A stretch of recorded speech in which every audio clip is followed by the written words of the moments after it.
Hello friends, welcome to our channel. Today we're going to take a look at another horrible case with you. The case of Jessica Paget. Jessica was born on December 15, 1980, in Pennsylvania, where she spent her entire life.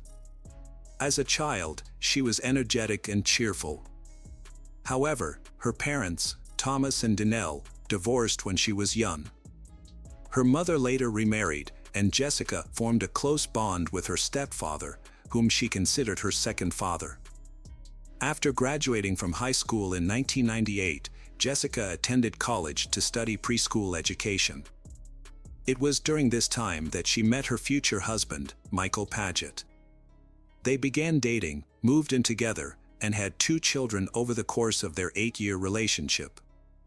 Although they didn't get married until August 2014, Michael was a caring father and husband. However, like any family, they experienced ups and downs in their relationship. Jessica was happy with Michael, but just 4 months after their wedding, she vanished. Before her disappearance, Jessica worked at a kindergarten in Northampton for 2 years. She loved her job, as she was passionate about working with children and had a natural ability to connect with them. The children adored her, and she enjoyed spending time with them. On November 21, 2014, Jessica dropped off her older children at school and then headed to work with her younger son, who attended the same kindergarten. It was a typical day, with no indication of the trouble that was to come. Jessica asked her administrator if she could take a short break from work to send a fax to her mother's house in a rural area near Northampton. The administrator agreed, and Jessica left her son at kindergarten before driving to her mother's house. She was expected to return to work within 30 minutes, but an hour passed and she didn't come back. Her colleagues tried calling her, but she didn't answer. When Jessica failed to return, the kindergarten administrator contacted her husband, Michael, to ask if he knew where she was. Michael said he was at work and hadn't heard from her. He tried calling her, but all his calls went straight to voicemail, which was unusual for Jessica as she always answered calls from her family. Michael then called his mother-in-law, Danelle, who was in Florida, to see if Jessica had contacted her. However, Danelle hadn't heard from her daughter all day and was immediately worried. She suggested that Michael call her husband, Greg, who was Jessica's stepfather, to see if he had any information. However, Greg reported that he hadn't seen or spoken to Jessica that day. As the minutes ticked by, Jessica's relatives grew increasingly worried. After numerous failed attempts to contact her, Danelle took a flight to Pennsylvania to search for her daughter. Meanwhile, for hours after Jessica disappeared from work, her husband Michael reported her missing to the police. He expressed his concern that Jessica would never leave their children voluntarily, leading him to fear the worst. The police promptly launched an investigation, distributing Jessica's description to all nearby stations. She was described as 5 feet 4 inches tall, weighing 130 pounds, with a footprint tattoo on her shoulder, brown hair, and hazel eyes. At the time of her disappearance, she was wearing gray sweatpants and a black hoodie with the words "Duck, Duck, Goose" on the front and "Staff" on the back. A thorough search of local hospitals and morgues yielded no results.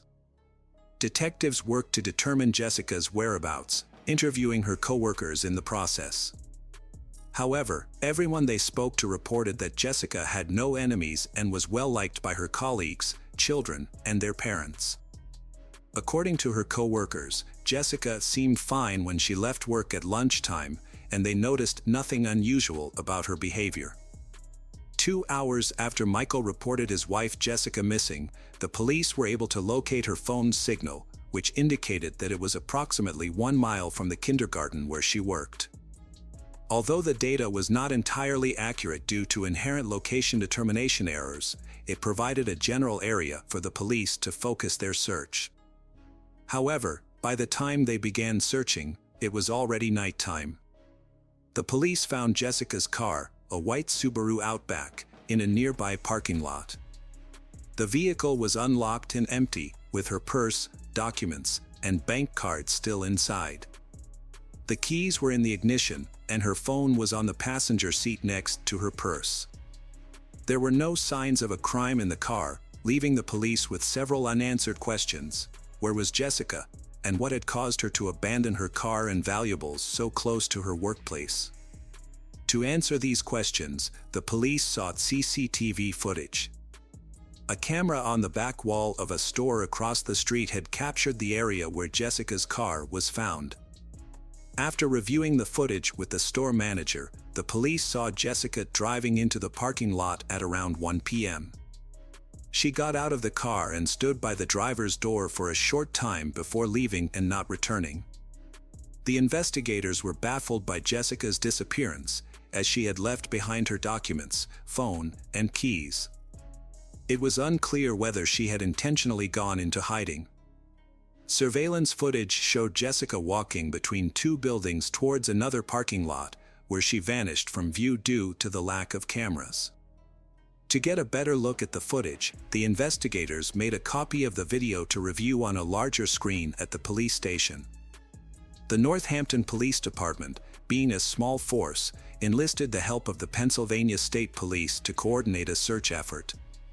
Flyers with Jessica's photo were distributed throughout Northampton and surrounding cities, as well as shared on social media and through local news outlets. State police detectives began reconstructing the events leading up to Jessica's disappearance. They started by re-interviewing the kindergarten staff, who revealed that Jessica had left work to send a fax from her mother's house. The detectives then visited the house, which was approximately 4 miles from the kindergarten, in search of answers.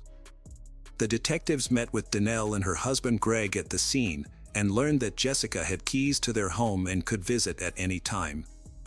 On the day of her disappearance, both Danelle and Greg had been out, Danelle in Florida and Greg elsewhere, which left uncertainty about Jessica's activities at the house.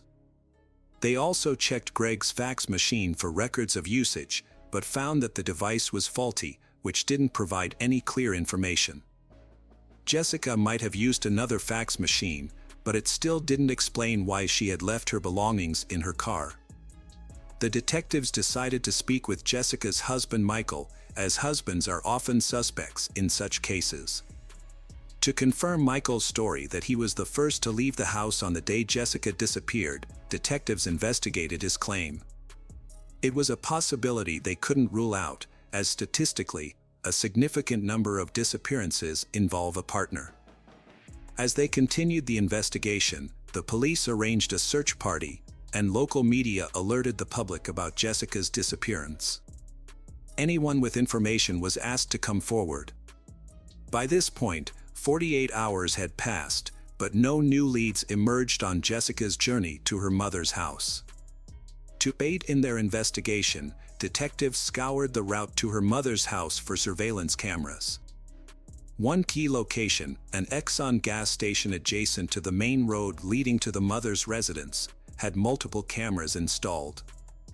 Given the fact that this gas station was strategically situated on Jessica's stated route, the police logically inferred that if Jessica drove in the direction she said, she would be captured on camera. A review of the recording showed that her car was, indeed, captured driving by at approximately 12:56 p.m. From there, the journey to her mother's house took just a few minutes, suggesting Jessica would need to make the short trip back in order to utilize a functional fax machine, which wasn't operational at her mother's home. While fast-forwarding the tape to find a shot of the vehicle's potential return, detectives made a perplexing observation. The footage shows Jessica's white car speeding through a gas station just 14 minutes later. Notably, the car took a peculiar route, turning towards the gas station and continuing onto the other side without stopping, before heading towards the city center, where the car was later abandoned in a parking lot.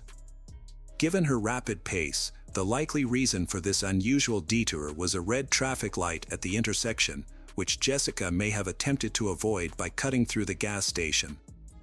From there, she drove onto a different road where the light was green and eventually left her car in the parking lot, where a police officer discovered it later.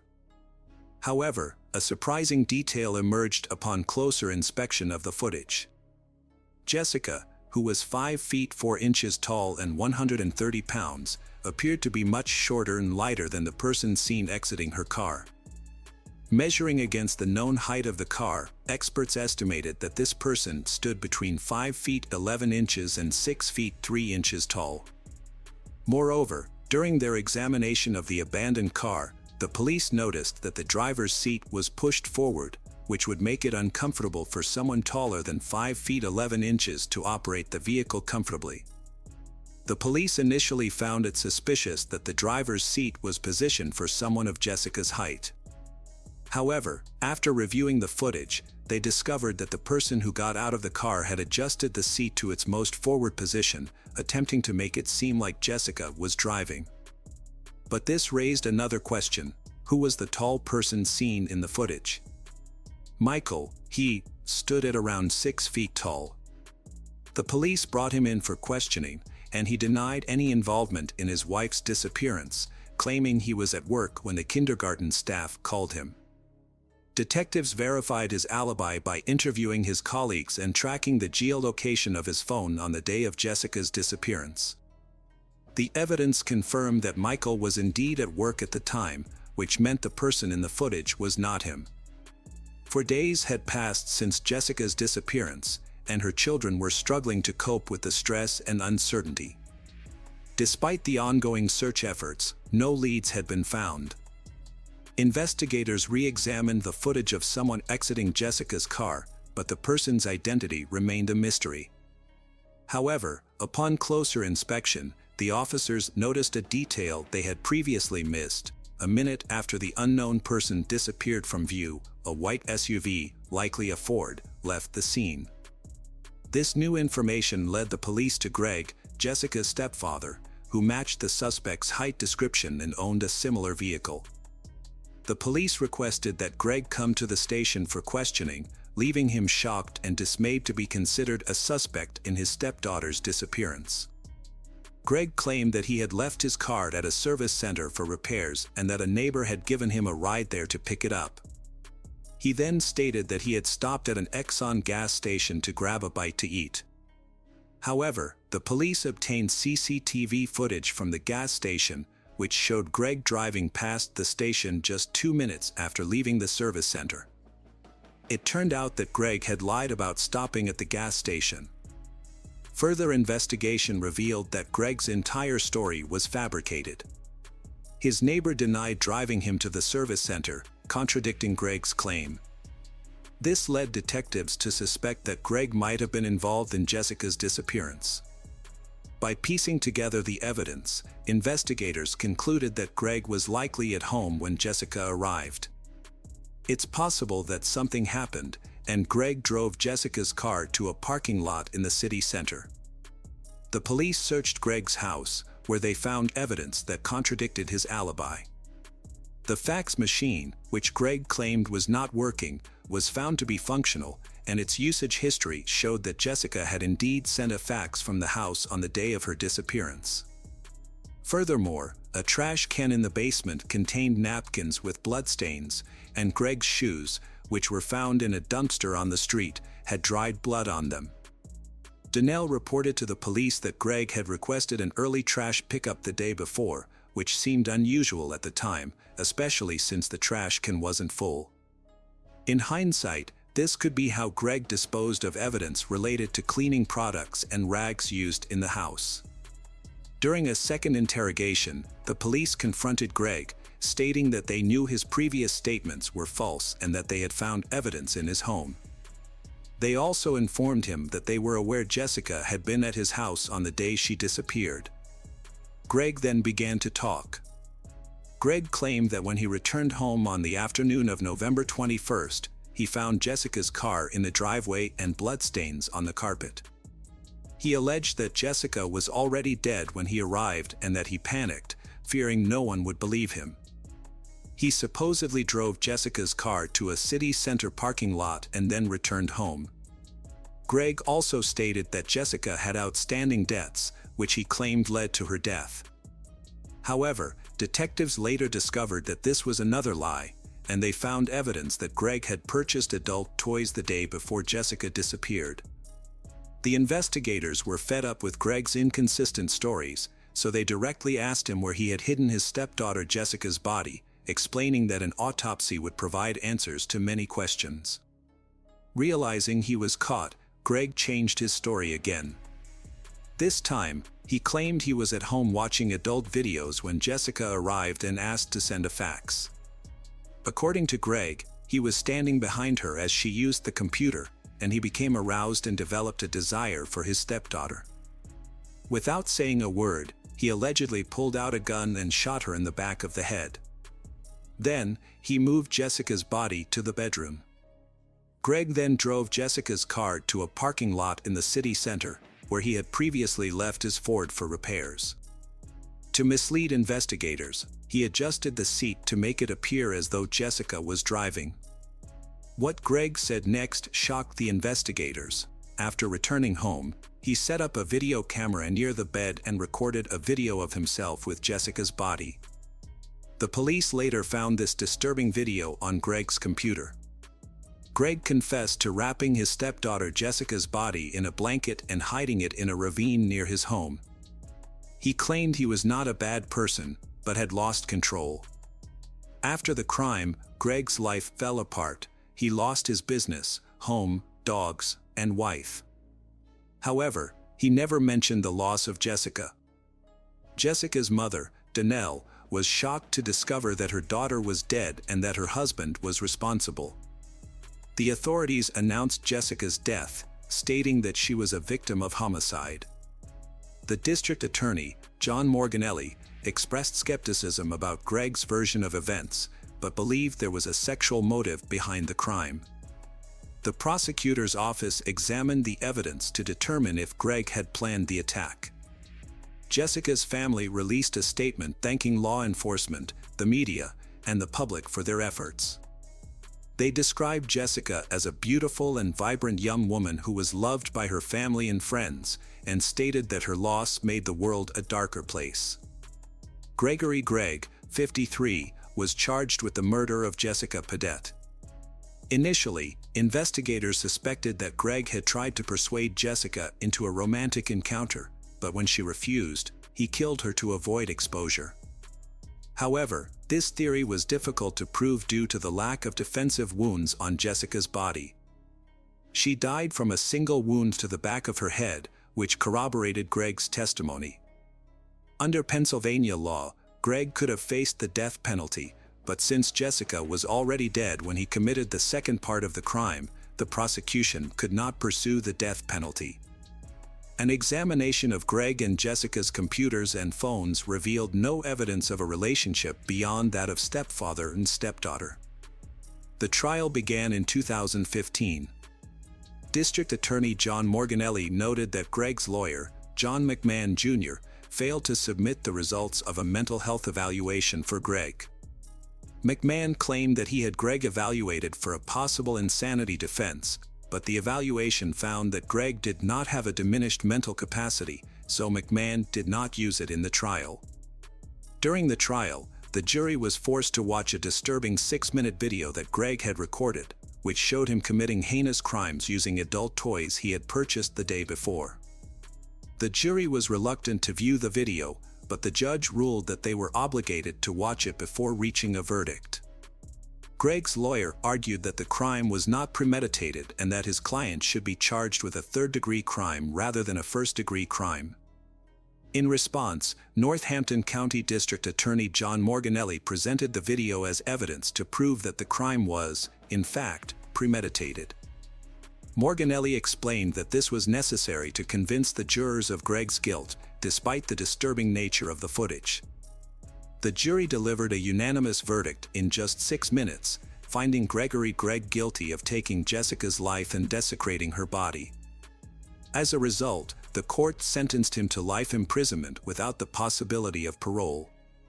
When asked by the judge if he had any final words, Greg simply replied, "No, sir.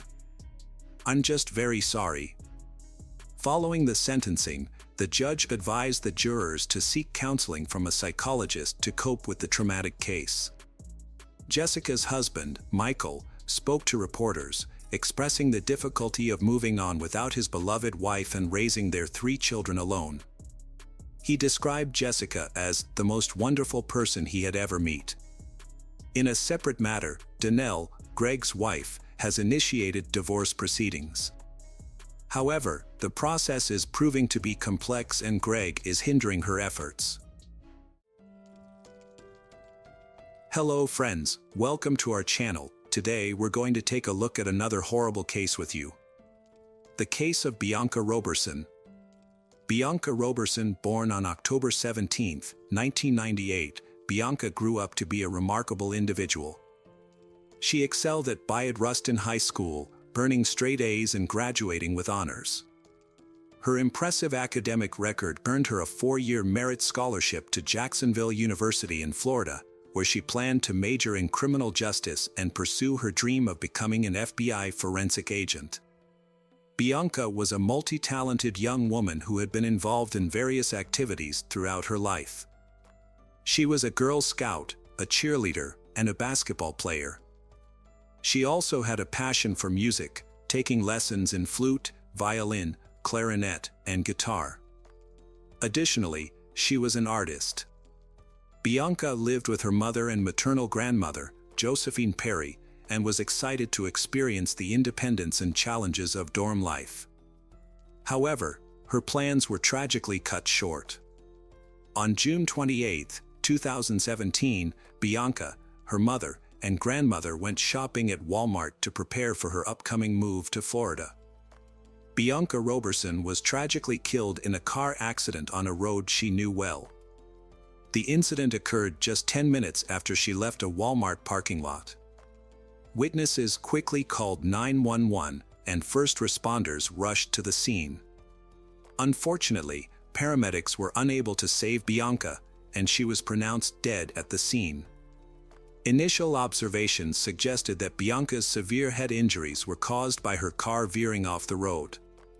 However, as police interviewed eyewitnesses, a crucial detail emerged. A witness reported that Bianca's car had collided with a red pickup truck, which had fled the scene without stopping.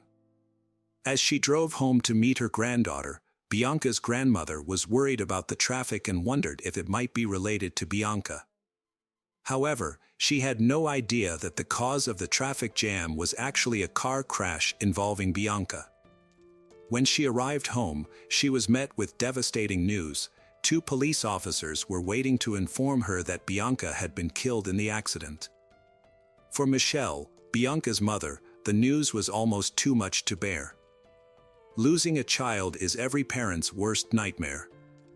Michelle, a nurse from Delaware County, was still grieving the loss of her 22-year-old son, M.L. James Rowley, who had passed away from a heart condition in 2013. She had hoped that time would ease her pain, but instead, it had only intensified with the loss of her daughter. Michelle Robertson is struggling to cope with the loss of her second child. "I'm just existing," she said, feeling lost and without purpose. Her children were her reason for getting up in the morning, and now she feels like a mom without kids. After her divorce from Rodney Robertson in 2006, they managed to put aside their differences and work together as amicable co-parents thanks to their daughter Bianca. Michelle acknowledged that their divorce was not easy, but Bianca's presence helped to calm the tension. "Bianca didn't like it when I spoke harshly to her mother, and she would correct me," he said. Bianca's love for her family, especially her father, brought them closer together. Rodney admitted that Bianca was his favorite, and her devotion to family was inspiring. Bianca's father proudly said that his daughter was one step closer to achieving her dream of becoming an FBI forensic specialist. Bianca was excited to be on her own, but her future career was her main focus. Her hard work had paid off, as she had received a 4-year merit scholarship to Jacksonville University, one of the 3 schools that had accepted her out of the 4 she had applied to. Bianca's father said she had also been accepted to Coastal Carolina and the University of Georgia. Investigators were seeking CCTV footage to confirm the initial belief that Bianca's car veered off the road after colliding with a red pickup truck. If this were the case, it would imply that Bianca's death was no accident, but rather a deliberate act that required the police to identify a perpetrator. However, the truth revealed during the investigation proved even more stunning. While awaiting the CCTV footage, a significant development in the case occurred. It was initially assumed that Bianca's death resulted from her car crashing and hitting her head. Yet, during the autopsy, forensic experts made a startling discovery: there was a bullet in Bianca's head. This revelation drastically altered the course of the investigation. What initially seemed like an accident and later a collision with a red pickup truck was revealed to be a death caused by a gunshot wound to the head. The autopsy report's findings prompted detectives to meet with Bianca's family, bringing devastating news that her death was no accident. This revelation sent shockwaves, especially for her mother, Michelle, who couldn't fathom why anyone would harm her daughter. Bianca had a close-knit relationship with those around her, and her family couldn't identify anyone who might have wished her harm. Desperate for answers, the Robertson family relied on investigators to identify the person responsible for Bianca's tragic death. Upon reviewing the security footage from the Walmart her family visited on the day of her death, detectives found no suspicious activity. The detectives closely examined the family's actions from the moment they left their cars to the time they departed the parking lot. They dismissed the possibility that someone from Walmart could have followed Bianca and shot her, as she had not argued with anyone during their visit. The family had simply shopped, loaded their purchases into Bianca's car, and left. The investigation suggested that the motive for Bianca's death might be linked to an incident that occurred while she was driving home on the highway. Bianca's mother recalled, "We packed all the bags into Bianca's car," referring to the 2009 Chevy Malibu they had purchased for her 16th birthday from CarMax. Michelle recalled that her mother had chosen the car Bianca was driving when she first got her permit. According to Michelle, Bianca's mother said that Bianca had gotten everything she wanted, but Michelle didn't think of her as spoiled. Instead, she believed Bianca was simply loved and also willing to work for the things she desired. In fact, Bianca started her first job at McDonald's when she was 15 and soon switched to a dietary aide position at the Whitehorse Village retirement community in Delaware County. Michelle remembered that she had received a large number of letters and cards from the residents at Whitehorse Village who adored Bianca. After the police obtained traffic footage from CCTV cameras, Michelle pointed out that there were no cameras at the exact location where Bianca veered off the road. However, there was a camera about a mile away. To help illustrate the location, Michelle suggested looking at Google Maps. According to the map, Bianca lost control of her car where two lanes merged into one. When investigators reviewed the recording, they found evidence that supported the account of Bianca's encounter with the driver of the red pickup truck. The footage showed the cars traveling side by side, approaching a point where their lanes merged into one. It's possible that the conflict began when one driver failed to yield to the other. Given the tragic outcome, investigators inferred that the driver of the red pickup truck might have been the one who fired the shot. However, the poor quality of the footage made it impossible to read the pickup truck's license plates or see the driver's face. Nevertheless, from that point on, the driver of the pickup truck became the primary suspect in Bianca Roberson's death. Detectives were tasked with identifying the man, but they only had a blurry image to work with. After inquiring with Bianca's family members, it became clear that none of them knew anyone who owned a red pickup truck. The police then re-interviewed the witnesses who were present at the scene and those who had called 911, but unfortunately, none of them had caught a glimpse of the vehicle's license plate.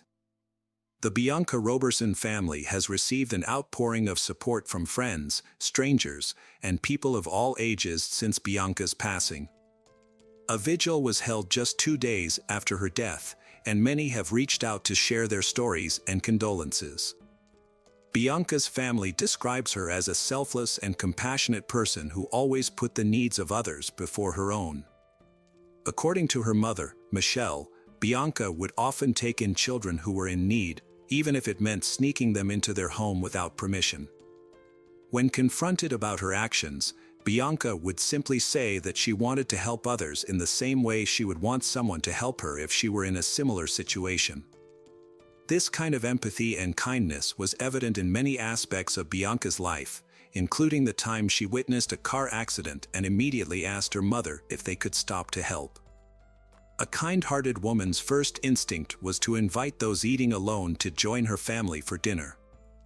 In the aftermath of Bianca's car accident, investigators analyzed footage from distant cameras to determine the direction of the red pickup truck involved in the incident. To gather more details about the truck, including its brand, model, and license plate, they required higher quality footage. The police sought the public's assistance through the media, asking anyone with information about the truck to come forward. Following the accident, the pickup truck turned towards Poi Pike. To find evidence, detectives visited nearby houses and shops, searching for cameras that might have captured the truck. After an extensive search, they found a camera with good quality footage, taken around 5 minutes after witnesses called 911 to report Bianca's car accident. Upon analyzing this footage, detectives saw the red pickup truck driving by shortly after the incident. The investigation continued, but the license plate of the suspect's car remained unknown, and it was unclear if the car in the footage was the same one or just a similar vehicle. However, 2 days after the incident, a new lead emerged when a woman contacted the police, claiming to have seen the car they were searching for. She also reported seeing the driver's face. She described the car as a red pickup truck that overtook her, stopped at the Poi Pike intersection, and then turned left. This information was crucial in narrowing down the search area and also revealed that the pickup truck in the footage was not the actual suspect's vehicle, but rather a similar-looking truck. Her description helped a forensic artist create a sketch of the suspect, who was identified as a white male, 25 to 35 years old, with brown hair and a stubble beard. The police released the suspect's sketch, hoping someone would recognize the person and come forward. They showed the sketch to Bianca's family, but no one recognized the individual. As the investigation continued, detectives began to consider the possibility that Bianca's death was a hate crime. To gather more evidence, the police canvassed the area where the red pickup truck was last seen, visiting homes and businesses near the intersection where it turned left.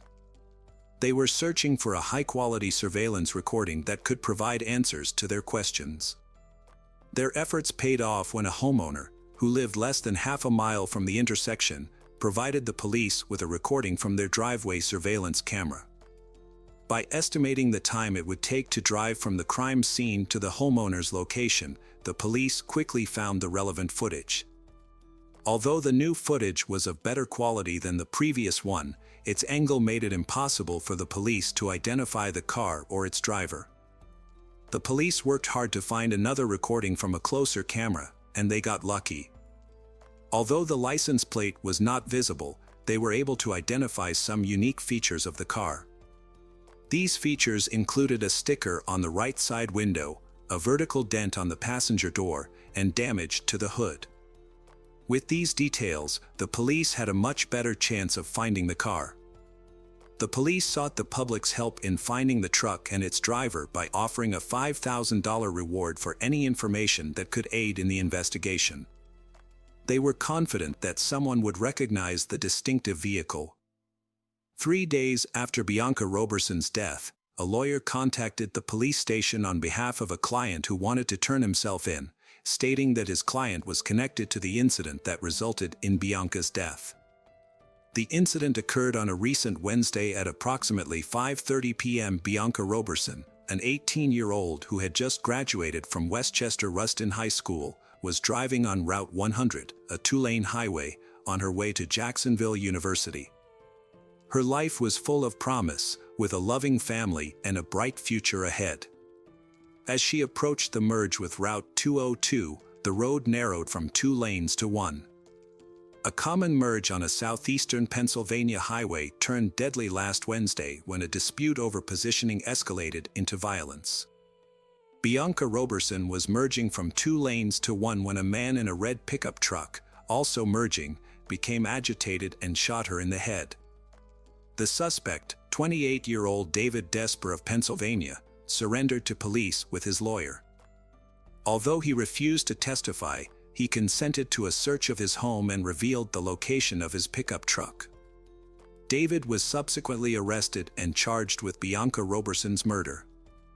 The police tracked down the suspect's vehicle, a pickup truck, at a location David had previously mentioned. Unique features on the truck, such as stickers on the windows and damage to the body, made it unmistakably clear that it was the same truck involved in the crime.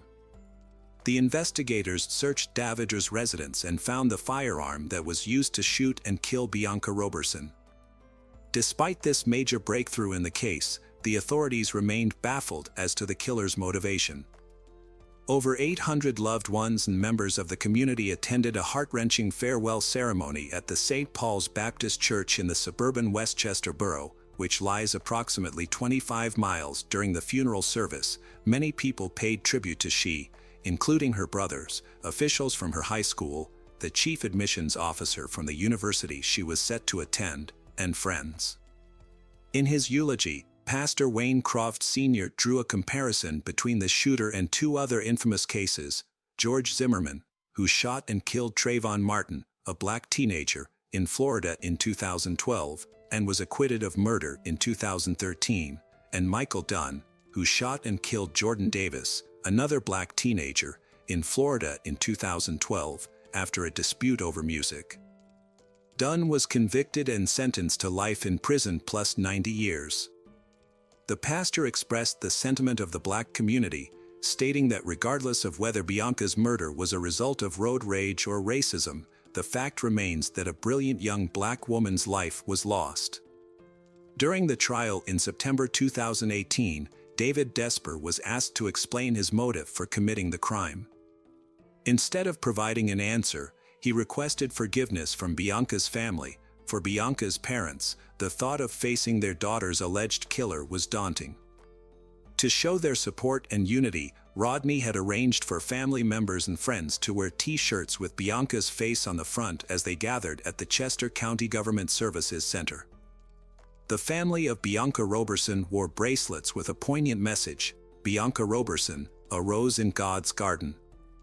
They also held a banner that read, "Justice for Bianca Nicole Roberson," a reminder of the tragic event that took her life on June 28, 2017. Rodney, Bianca's father, expressed his uncertainty about how he would react when he saw the man responsible for his daughter's murder. "I don't know what I'll do when I see him," he said. "The man who held the gun that took my daughter's life, he just took her dreams away. He had no right to do that." Michelle, Bianca's mother, struggled to come to terms with the loss of her child. "I want to hold her, comfort her, and bring her back," she said through tears. The prosecutor argued that the traffic conflict occurred because Bianca failed to yield when the lanes merged into one. In response, David Desper rolled down the passenger side window and fired a shot. Realizing the severity of his actions, David Desper fled the scene, leaving his pickup truck with a friend in Pennsylvania, and attempted to escape to Delaware. However, after his sketch and the distinctive features of his pickup truck were publicized in the news, David Desper decided to hire a lawyer and surrender. The police investigated his social media accounts and interviewed his friends but found no evidence to suggest that the crime was motivated by bias. As a result, David Desper was not charged with a hate crime. District Attorney Hogan stated that there was no indication that the crime was racially motivated or a hate crime. However, many people disagreed with this assessment. Before the sentencing, the defense portrayed David Desper as harmless and immature for his age, describing him as a big kid who enjoyed playing with cars in his free time. They argued that David Desper had essentially handed the case to the government by turning himself in. The defense claimed that David Desper was driving home when another car startled him, causing him to fire the gun.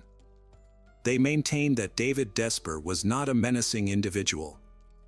Prosecutor Chris Miller countered that a 28-year-old man driving with a loaded firearm is not a big kid. He emphasized that David Desper's actions were those of a responsible adult. Ironically, David Desper's own mother had shared a Facebook post about the police searching for the person who murdered Bianca Roberson, unaware that the suspect was her own son. Wendy Desper expressed her love for Bianca's family and apologized for her son's actions. "I'm so sorry for what my son did," she said, as her son wept. Rodney Robertson struggled to speak through tears as he addressed his daughter's killer. "I have simple questions for the defendant," he said. "Why did you shoot my daughter? Was it because of her youth, her race, her gender, or just because you wanted to go first on the road? Was it simply because you were having a bad day?" Rodney continued, "All my dreams for Bianca were coming true until the day the defendant took her life. Now, all I have left of Bianca are my memories." David Desper pleaded guilty to third-degree murder. The court sentenced him to 40 years in prison, with the possibility of parole after 20 years. Judge Anne-Marie Wheatcraft became emotional as she announced the sentence, telling Desper, "I don't believe you were afraid, I believe it was anger." County Judge Anne-Marie Wheatcraft imposed the maximum sentence of 20 to 40 years for that grade of homicide. David Desper attempted to appeal the sentence, but his appeal was denied. Hello friends, welcome to our channel. Today we're going to take a look at another horrible case with you. The case of Marina Menegazzo and Maria Jose Coney. This story began in 2016 in the Argentine city of Mendoza. On January 10th, two young women, 21-year-old Marina Menegazzo and 22-year-old Maria Jose Coney, embarked on a highly anticipated trip.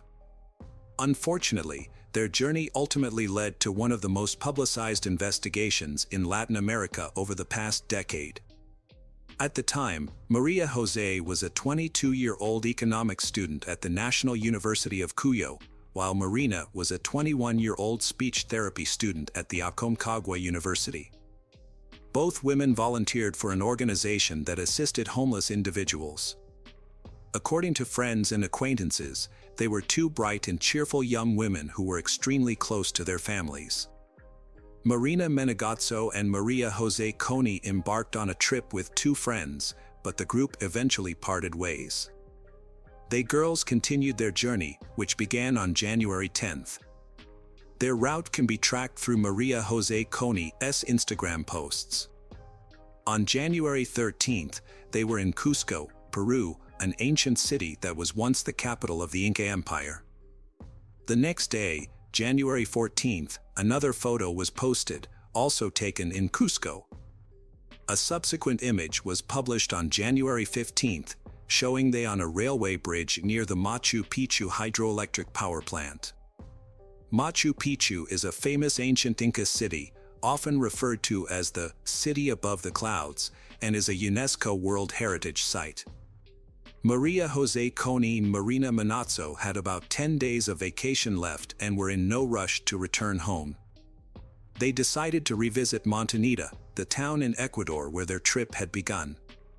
On February 22nd, Maria Jose Coney posted a photo of herself with Marina Menegazzo on Instagram, which would be her last post.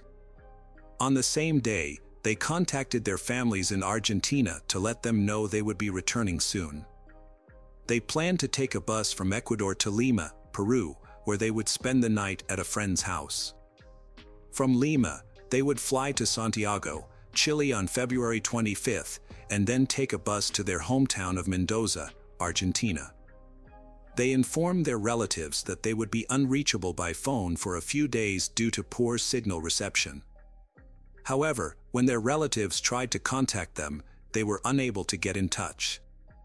As the days passed, there was no activity on Maria Jose Coney and Marina Menegazzo's social media accounts, causing their relatives to become increasingly worried. Marina Manazzo's sister took to social media to raise awareness about their disappearance. She posted a photo of the girls with a message stating that they had gone missing on Monday, the 22nd, in Montevideo, Ecuador, and asked people to share the information. The families were eager to know if they had left the country and boarded a flight, but their attempts to contact the airline were met with no response. The family of Maria Jose Coney and Marina Manazzo tried to get information from they were supposed to stay with before leaving, but they claimed they never showed up. The family then reported they missing to the emergency services in Ecuador and also contacted the Argentine consulate for assistance. The Argentine consulate got involved on February 27th and sent the fingerprints to Ecuador.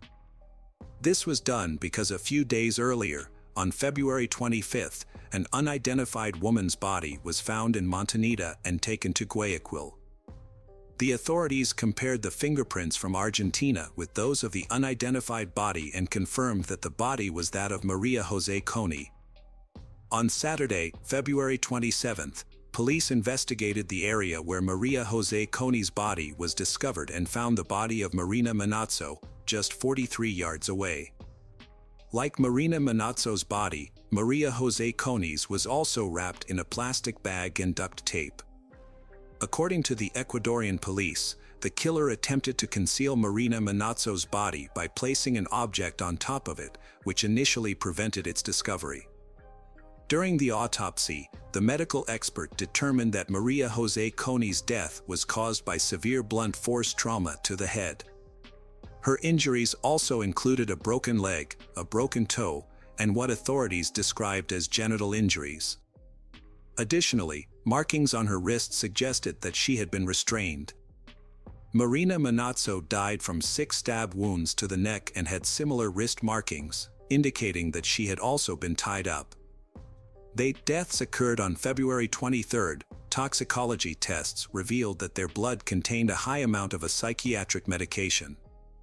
Based on the circumstances of their deaths, police believed that they had not taken the medication voluntarily and may not have even known they had ingested it. It is likely that someone had mixed the medication into their food or drinks without their knowledge. A breakthrough in the case came just 24 hours after the discovery of the second body. The President and Interior Minister of Ecuador announced that the police had made an arrest, sparking mixed emotions among the victims' families. Alberto Segundo Mina Pon, 33, and Aurelio Eduardo Rodriguez, 39, were taken into custody and quickly confessed to the crime, revealing the events that had transpired. Physical evidence found at the home of one of the suspects, Mina Pon, included bloodstains.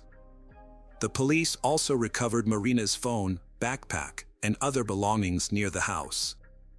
The rapid arrest and immediate confession of the men were met with skepticism by those following the case, leaving many with unanswered questions. Ecuador's Minister of the Interior, José Serrano, claimed that they checked out of their hotel room on February 22 at 2 p.m.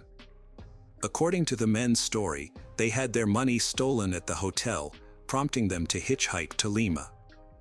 However, the hotel owner disputed this claim, stating that there was no evidence of theft.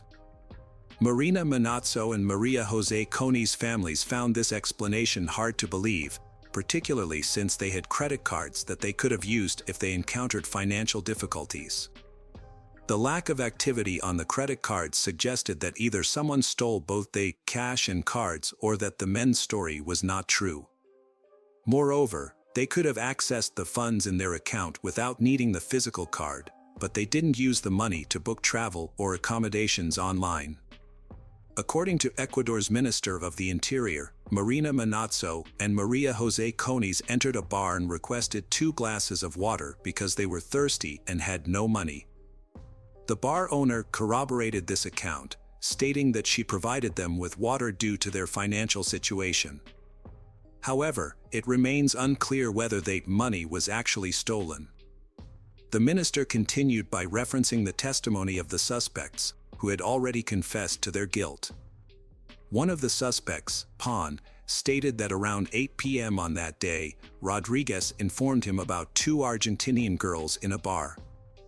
Pon and Rodriguez approached they and started a conversation, during which Marina Manazzo and Maria Jose Coney explained that they were hitchhiking to Lima because they lacked the funds for a bus ticket. This version of events raises several questions. They had purchased plane tickets from Lima to Santiago, Chile, which is over 1,000 miles away. It seems illogical that they would try to save money by hitchhiking and risk missing their flight, which was scheduled for February 25th. This conversation with Pon allegedly took place on the evening of February 22nd, making their decision even more puzzling. However, local police found witnesses who corroborated this unusual story. Since Marina Manazzo and Maria Jose Coney had no money for a hotel or hostel and needed a place to stay for the night, Pon offered to let them stay at his house. They accepted his offer. A taxi driver was found who confirmed that he drove Marina Manazzo, Maria Jose Coney, and Pon to Pon's home. This picture is of the house where Pon resided. After that, Pon returned to the bar with Rodriguez, as reported by Ecuadorian authorities, and continued drinking. Meanwhile, Marina Manazzo and Maria Jose Coney were left alone in the house. The intoxicated men returned home around 2:30 a.m., but Marina Manazzo and Maria Jose Coney were no longer there. The police investigation revealed that Marina Manazzo va Maria Jose Coney had visited a nearby store to purchase soda before returning to the house. A store cashier confirmed this, indicating that Marina Manazzo va Maria Jose Coney still had some money on them. According to Pon's account, when they returned to the house, he stayed in one room with Maria Jose Coney, while Rodriguez was in another room with Marina Manazzo. Pon admitted that he attempted to persuade Maria Jose Coney into a romantic encounter, but she resisted and tried to leave. In a fit of rage, Pon grabbed a stick and struck Maria Jose Coney on the head, killing her instantly. At the same time, he heard a scream coming from the other room. Upon entering the room, he found that Rodriguez had also taken Marina Manazzo's life. Rodriguez immediately fled the scene, leaving Pon to contemplate how to dispose of the bodies. Pon attempted to erase all evidence from the house by wrapping the bodies in plastic bags and duct tape. In the afternoon, he borrowed a cart from an acquaintance and transported the bodies to a wasteland near the ocean shore, approximately 440 yards from his home. It is essential to note that this account is the official version provided by the Ecuadorian authorities. However, this narrative leaves several questions unanswered, including the origin of the marks on her wrists and the presence of a potent drug in the blood of both girls, as revealed by toxicological analysis. Her family questioned the Ecuadorian authorities' account due to numerous inconsistencies in the case. They suspected a possible connection to human trafficking and believed the authorities might be protecting someone. The family's doubts were fueled by several factors. They had run out of money but did not use their credit cards, suggesting that they may have been coerced or deceived. Additionally, it was reported that they were under the influence of drugs, which raised suspicions about their supposed activities. Notably, the only people who claimed to have seen Marina Manazzo and Maria Jose Coney on the day of their disappearance were a select few who corroborated the authorities' version, including the owner of the bar, a taxi driver, and a cashier who allegedly sold soda to one of they. Furthermore, the town's relatively small population of 5,000 residents made it surprising that no one else came forward as a witness. The families of the victims were confused by several aspects of the case. They couldn't understand why the bodies were found 2 days apart, despite being only 43 yards away from each other. It also seemed strange that Marina Manazzo va Maria Jose Coney had sought help from Pon and Rodriguez, rather than approaching one of the many Argentine tourists in the area. The brother of one of the victims reported seeing used syringes on the floor when he was taken to the crime scene by the Ecuadorian police. However, when he asked about them, the syringes mysteriously disappeared. Furthermore, the syringes were not visible in crime scene photos, and the experts who examined the area denied their existence. The family suspected that Pon and Rodriguez were involved in something more sinister, such as human trafficking, and that they were being used as a cover. The authorities responded by scheduling a second autopsy and a new toxicological examination. Additionally, it was discovered that both defendants had repeatedly changed their story about the events surrounding Marina Manazzo and Maria Jose Coney deaths. According to one version, Pon denied involvement in the crime and instead claimed that the perpetrator was a Venezuelan illegal substance dealer known as El Chamo, who lived in the area. However, when questioned by the police, El Chamo denied any involvement and offered to take a polygraph test or provide a DNA sample to prove his innocence. The crime scene yielded several DNA samples, including those from Pon and the deceased girls, as well as some unidentified samples. Further testing revealed that the unidentified samples did not match Rodriguez, who was suspected of being Pon's accomplice, nor El Chamo, who was ultimately ruled out as a suspect. A second autopsy, conducted by Argentine experts, revealed that the girls were in a state of vulnerability and unable to defend themselves before their deaths. The autopsy also confirmed that they were subjected to forced intimacy before being killed.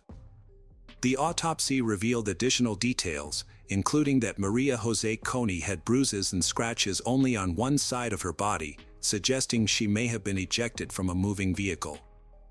Furthermore, a new toxicological analysis confirmed that both girls had been given a potent psychiatric medication that can impair a person's willpower. A disturbing reaction swept across Latin America following the incident. Unfortunately, the public's response often blamed the victims, and in this case, they were held responsible for their own deaths. Not only were they criticized by ordinary internet users, but also by well-known public figures. During the same time, Berlin hosted a tourism fair where Rira gave an interview to a German news agency. Her comments were alarming, as she stated that the deaths were inevitable given the way they traveled. She also revealed that she had never visited Montanita, a popular tourist destination, because it didn't match her social status. These comments were essentially victim blaming at the state level, which is a sad and concerning fact. Following an interview with Riva Dera, the Ecuadorian government issued an apology to the families of Marina Manazzo and Maria Jose Coney, and one woman was fired. Among those heavily criticized was Argentine psychiatrist Hugo Narton, who described they as favorable victims and implied that they provoked others to commit crimes. However, after intense backlash, Dr. Narton claimed he had been misunderstood and emphasized that he never intended to excuse or absolve criminals of their responsibilities. A Paraguayan student, Guadalupe Aosta, wrote a Facebook post in response to online comments that blamed Marina Manazzo and Maria Jose Coney for their tragic fate. The post went viral, receiving over 700,000 reposts in the first week. It began with the haunting words, "Yesterday, I was killed." The post went on to describe the violent events. "I refused to be touched, and they smashed my skull open with a stick, leaving me broken. They put me in a black plastic bag, sealed with duct tape, and threw me on the beach, where I was later found a few hours later. The aftermath of my death was more devastating than the act itself. When my body was found, no one bothered to investigate who had taken my life. Instead, I was bombarded with irrelevant and insensitive questions. What was I wearing? Why was I alone? Why did I, a woman, dare to travel by myself? I was in a high-risk area, so what did I expect? The authorities even had the audacity to suggest to my parents that I must have done something wrong, that I must have broken some rule. In death, I realized that I was not considered equal to a man. My demise was somehow my fault, and that's the narrative that would be perpetuated. But if the headlines had read, 2 young men found dead, the public would have been outraged, demanding justice and severe punishment for the perpetrators. The response would have been vastly different if I were a man. I'm speaking out for myself and for all the women who have been silenced, marginalized, and oppressed. I'm speaking out for every woman who has had her dreams crushed and her life destroyed. I urge you to raise your voice, to fight for justice and equality.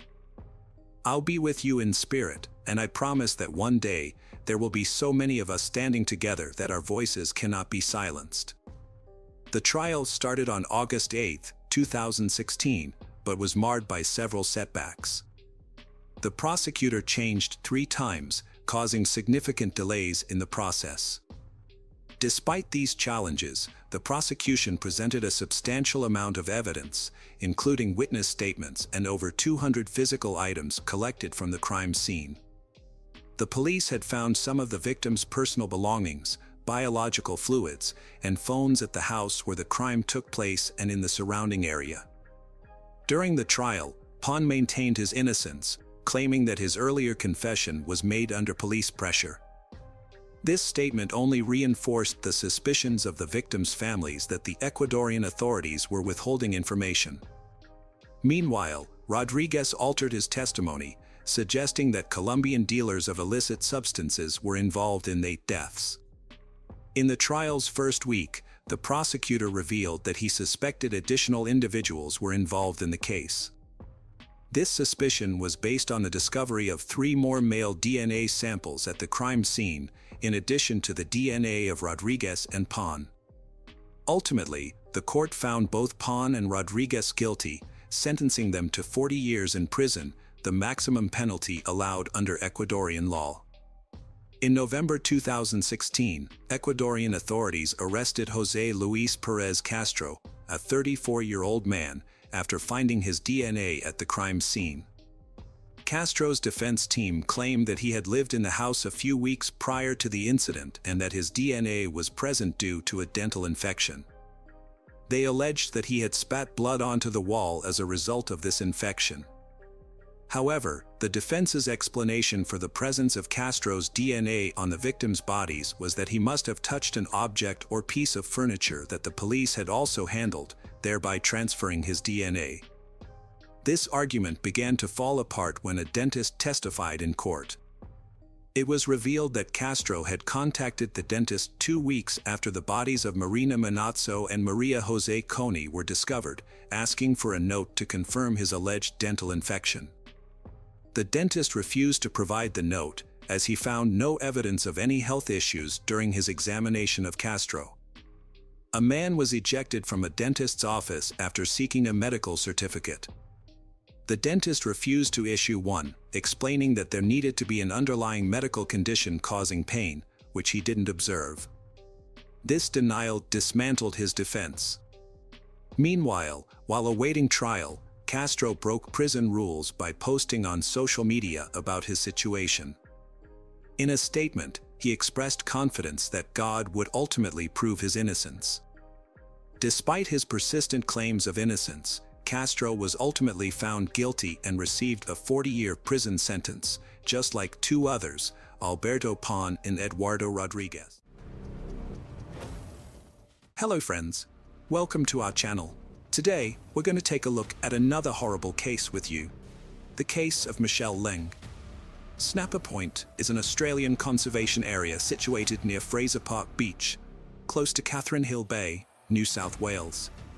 The area surrounding Cape Snapper Point draws adventurous tourists who climb it in search of remarkable photographs, as it comprises entirely of steep, irregular volcanic rocks.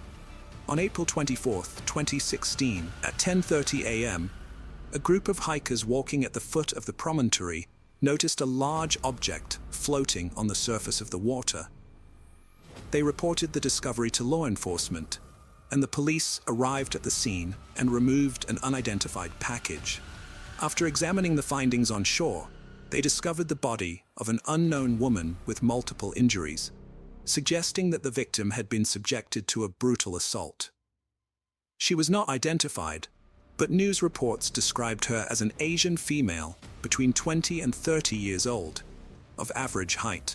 5 years earlier, a major airport in the northern Sichuan province of the People's Republic of China saw off 20-year-old Leng during a torrential downpour.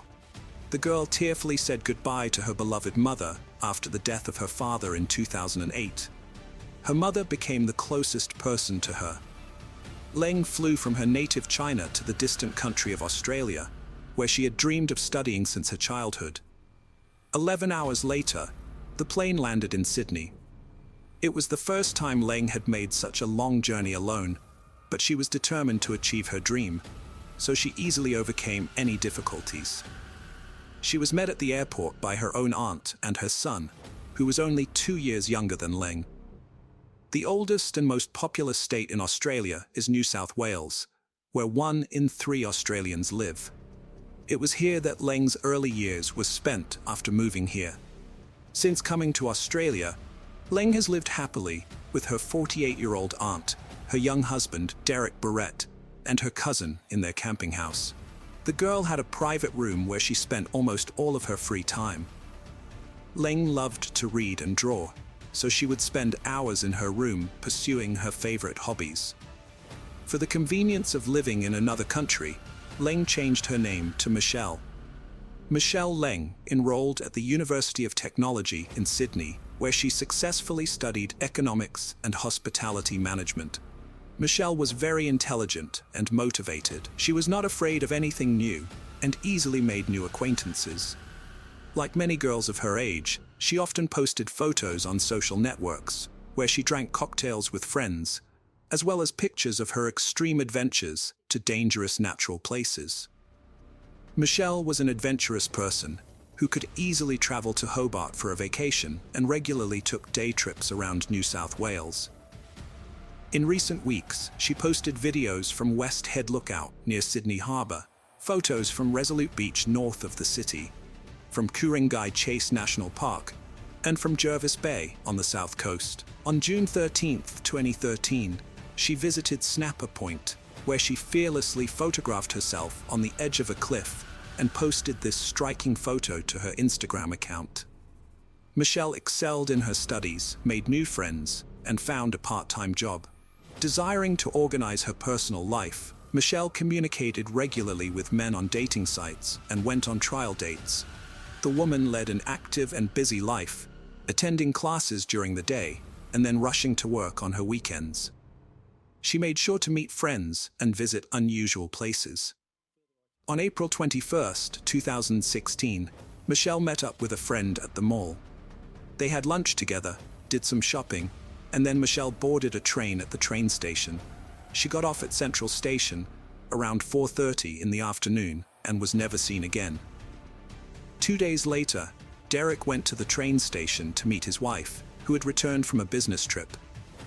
Aunt Michelle asked Derek about his niece, and he said he had not seen her in 2 days.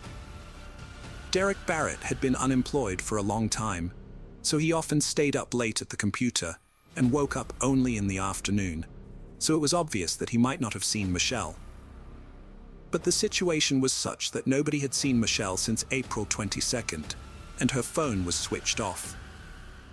Having called all of Michelle's acquaintances and friends, the aunt became even more worried. She inspected the girl's room, but it was in perfect order, as usual. After going through the girl's laptop, the family concluded that Michelle had not returned from her date, and perhaps something had happened to her. Her absence was quite unusual, as she was in regular contact with friends and family members living in China and Australia. The next day, Michelle's aunt and her husband Derek went to the police station and filed a missing persons report. They also reported Michelle Leng's disappearance to the Chinese embassy on April 24, 2016. The body of an unidentified woman, wrapped in a plastic bag, was discovered by a group of tourists at Snapper Point. While Michelle's relatives in China and Australia were searching for her, local news channels reported the finding of the woman's body. A compiled sketch of the victim made it clear that it was Michelle. It took the police 3 days to identify her after they made a sketch of her. From that point on, Michelle Leng was officially listed as a missing person, and an investigation was launched. After interviewing Michelle's close relatives who were living with her, the initial theory was that she had been attacked by an unknown person with whom she had planned to meet that day. CCTV footage tracked the girl's movements, on the day she went missing, but the surveillance cameras and footage from a short train journey showed that Michelle was alone. According to her friends, she had no plans to meet anyone that day and was in a rush to get home. Reviewing social networks and correspondence of the girl did not confirm the presence of a young man with whom she could have met. The version about a secret stranger who could have committed the crime was not confirmed. The results of the forensic examination confirmed that Michelle's body had sustained multiple injuries, and she had most likely tried to fight off her attacker, resulting in multiple stab wounds. Police Chief Inspector Gary Jubelin said the interpretation of the situation is that Michelle was brutally assaulted before her death, but she was spotted on her way home and did not go out anywhere else, so the perpetrator must have attacked her in that area. The inspector also noted that most likely the perpetrator had deliberately chosen a very secluded area of such a beautiful place, as the body was found in an area frequented by tourists and fishermen, but the place was somewhat isolated. Forensic analysis indicated that Michelle Leng's body had been in the water for no more than 48 hours, and likely much less, suggesting the body had been dumped quite recently. The chief inspector of police stated that although the location where the body was found was distant from the national park entrance, there was a parking lot near the tourist attraction, implying the body may have been transported there by car. Homicide detectives studied CCTV and traffic camera footage to determine Michelle Leng's last known movements. They continued to contact her family members, friends, and co-workers to gather additional information. In addition to the search efforts, interviews were conducted with relatives and acquaintances in the hope of reconstructing a detailed picture of the event and establishing a full understanding of the relationships within the family where Michelle lived. Police Inspector Gary Jubelin stated with certainty that based on the gathered information, Michelle was a very responsible person who always kept in touch with her family and informed them of her whereabouts. Therefore, there were serious concerns when she suddenly disappeared. However, for 2 days, her family either did not notice she was missing or chose to ignore it. Police called Derek Barrett in for questioning as the last person to see Michelle alive. Investigators were skeptical of his accounts of nightlife and long daytime naps, so he was re-interviewed. The investigators began asking questions about his relationship with Michelle and asked him to remember the last time he had seen her. Unable to withstand the pressure of the interrogation, Derek refused to answer the question and demanded a lawyer. Such strange and uncertain behavior led to a number of doubts, and Derek was arrested as a suspect. However, the arrest had grounds, as on the eve of the interrogation, investigators checked his cell phone signal and found that he was in the same area where Michelle's body was found on April 24th. Additionally, when police obtained surveillance footage from a parking lot, it captured a car matching the description of Derek Barrett's vehicle in the early morning hours of April 24th, leaving no doubt that he was there. Derek denied and claimed to the last that it was just a coincidence, and the car was not his, but the footage was clear enough to prove his presence in the parking lot. Police have charged a 27-year-old man in the death of 25-year-old Michelle Leng. Her naked body, with multiple stab wounds, was found in a blowhole on the Central Coast, New South Wales. The news of the arrest and charge against Derek has left Michelle's entire family in shock. Police spoke to Michelle's mother, who was devastated by the news of her daughter's death. She rushed to Sydney to see the site of her only daughter's dream and death, but the woman was still unable to comprehend her daughter's passing. Derek Barrett, age 27, who was married to Michelle Leng's aunt, was charged with the 25-year-old student's murder.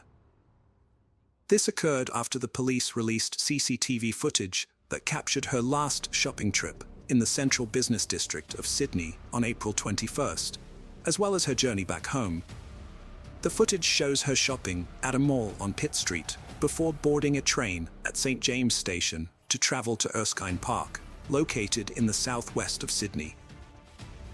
The police believe that Michelle returned to her family home in Erskine Park in the afternoon, where she lived with her uncle, aunt, and cousin, and was presumably murdered there. The autopsy revealed that Michelle tried to fight off her attacker and was stabbed several times in defense, stabbing her more than 30 times in total. CCTV footage is believed to have captured a vehicle entering Lake Munmora National Park at around 7 a.m. on April 24th, and police claim Michelle Leng's body was inside the vehicle. Despite Derek Barrett being detained and charged, the investigation continued, and gradually other details of Michelle Leng's final moments surfaced. Based on these, further charges were laid, including 5 counts of indecent assault, 2 counts of installing a hidden camera, and murder. The investigation revealed that the suspect had an abnormal sexual interest in his wife's young niece. When Derek Barrett's cell phone was seized and handed over to experts for analysis and recovery of previously deleted data, the files found on the phone left no doubt that he was not only involved in Michelle's death, but also had an unhealthy interest in her. It turned out that Derek had installed a hidden camera in the shared bathroom, hidden behind toiletry items, and regularly reviewed the recordings. The phone also contained images taken just before Michelle's death. Following these images, it became clear that Michelle had returned home on April 21st around 5 p.m., and around midnight, she sent her last text message from her phone, after which she could not be contacted. Late at night, Derek Barrett began to execute his malicious plan. He entered Michelle's room again while she was asleep to carry out his customary pattern of assault and gratification, but the girl woke up and Derek attacked her. He bound her and covered her mouth with duct tape to keep her silent. The deviant kept her tied to the bed for 2 days and intermittently abused her, as evident from the photographs on his phone. Investigators found Michelle bound, naked, and with a look of horror on her face, lying on the bed. However, in these photos, Michelle did not yet have the injuries that led to her death. Derek's last picture of her was taken around 8 a.m. on April 23rd, and at that time, Michelle was still alive. During the day of April 23rd, Derek's stepson Derek came home twice and did not hear any sounds from Michelle. Derek was taking a shower at the time. Surveillance cameras showed that Derek left the apartment 4 times to take out the trash. Presumably by this time, Michelle was already dead. Derek had showered and washed off any traces of blood, and then thoroughly cleaned the house, hiding evidence of the crime and Michelle's disappearance.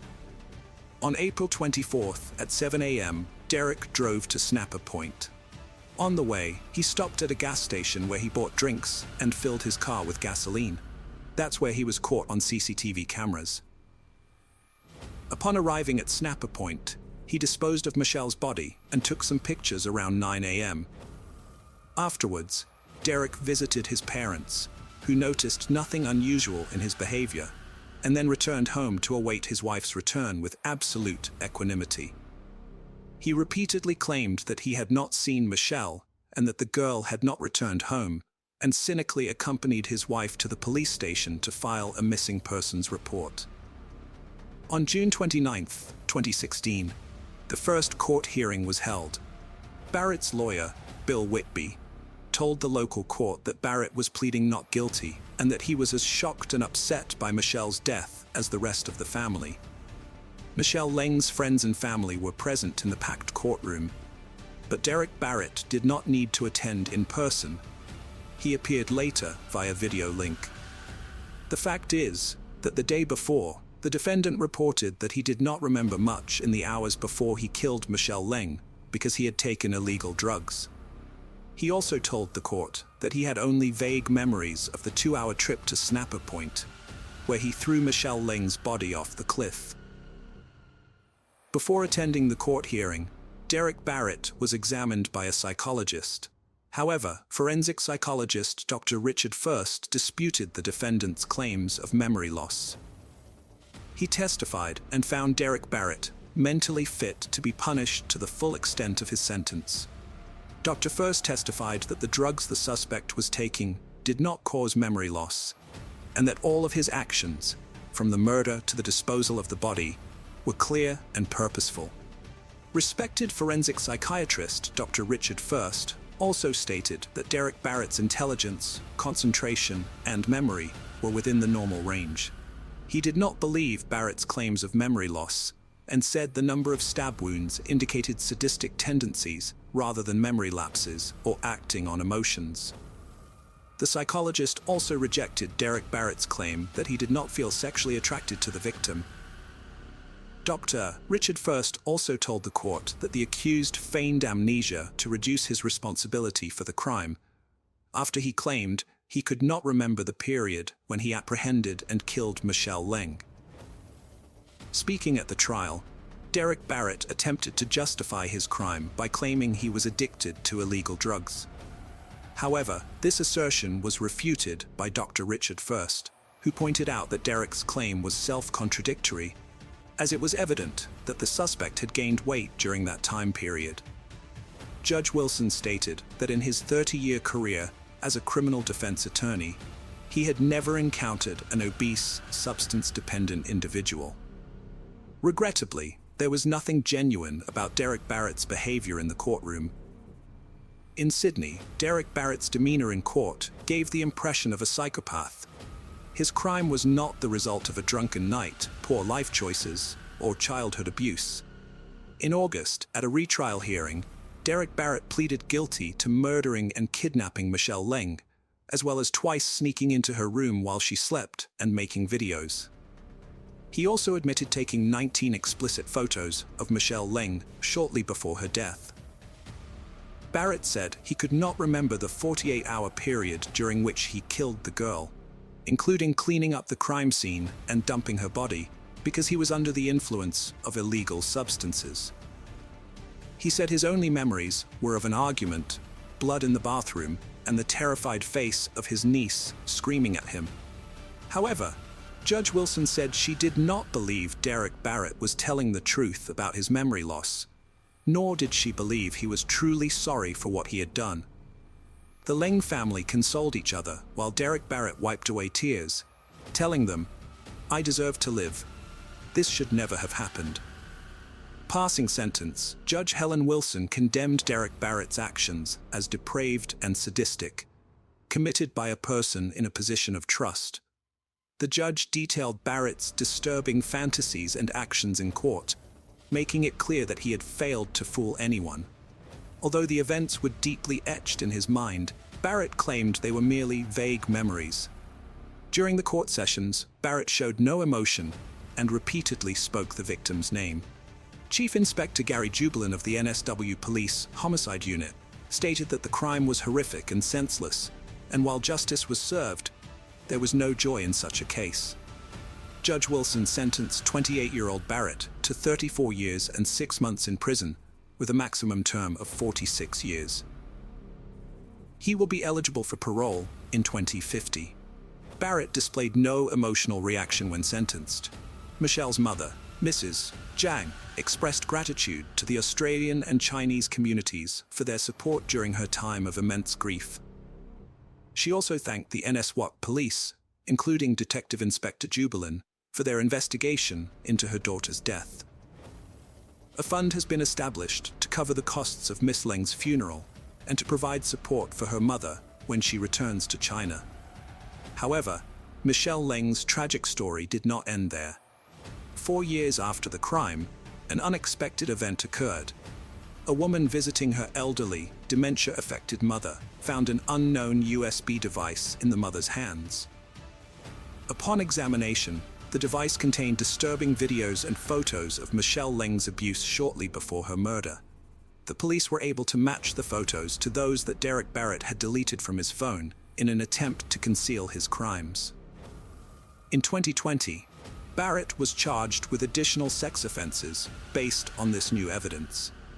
Prosecutor Hugh Baker told the court that the elderly woman had no connection to Barrett, and there was no explanation for how the USB drive ended up in her possession.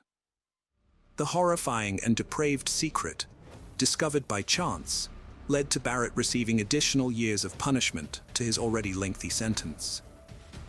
Friends and acquaintances commemorated Michelle Leng on Chinese and Australian social media. This tragic story underscores the need to address the underlying factors that can contribute to such crimes, such as idleness, lack of purpose, and indifference. Cherishing life and being mindful of each day is crucial, as we can never predict which day will be our last. Hello friends, welcome to our channel.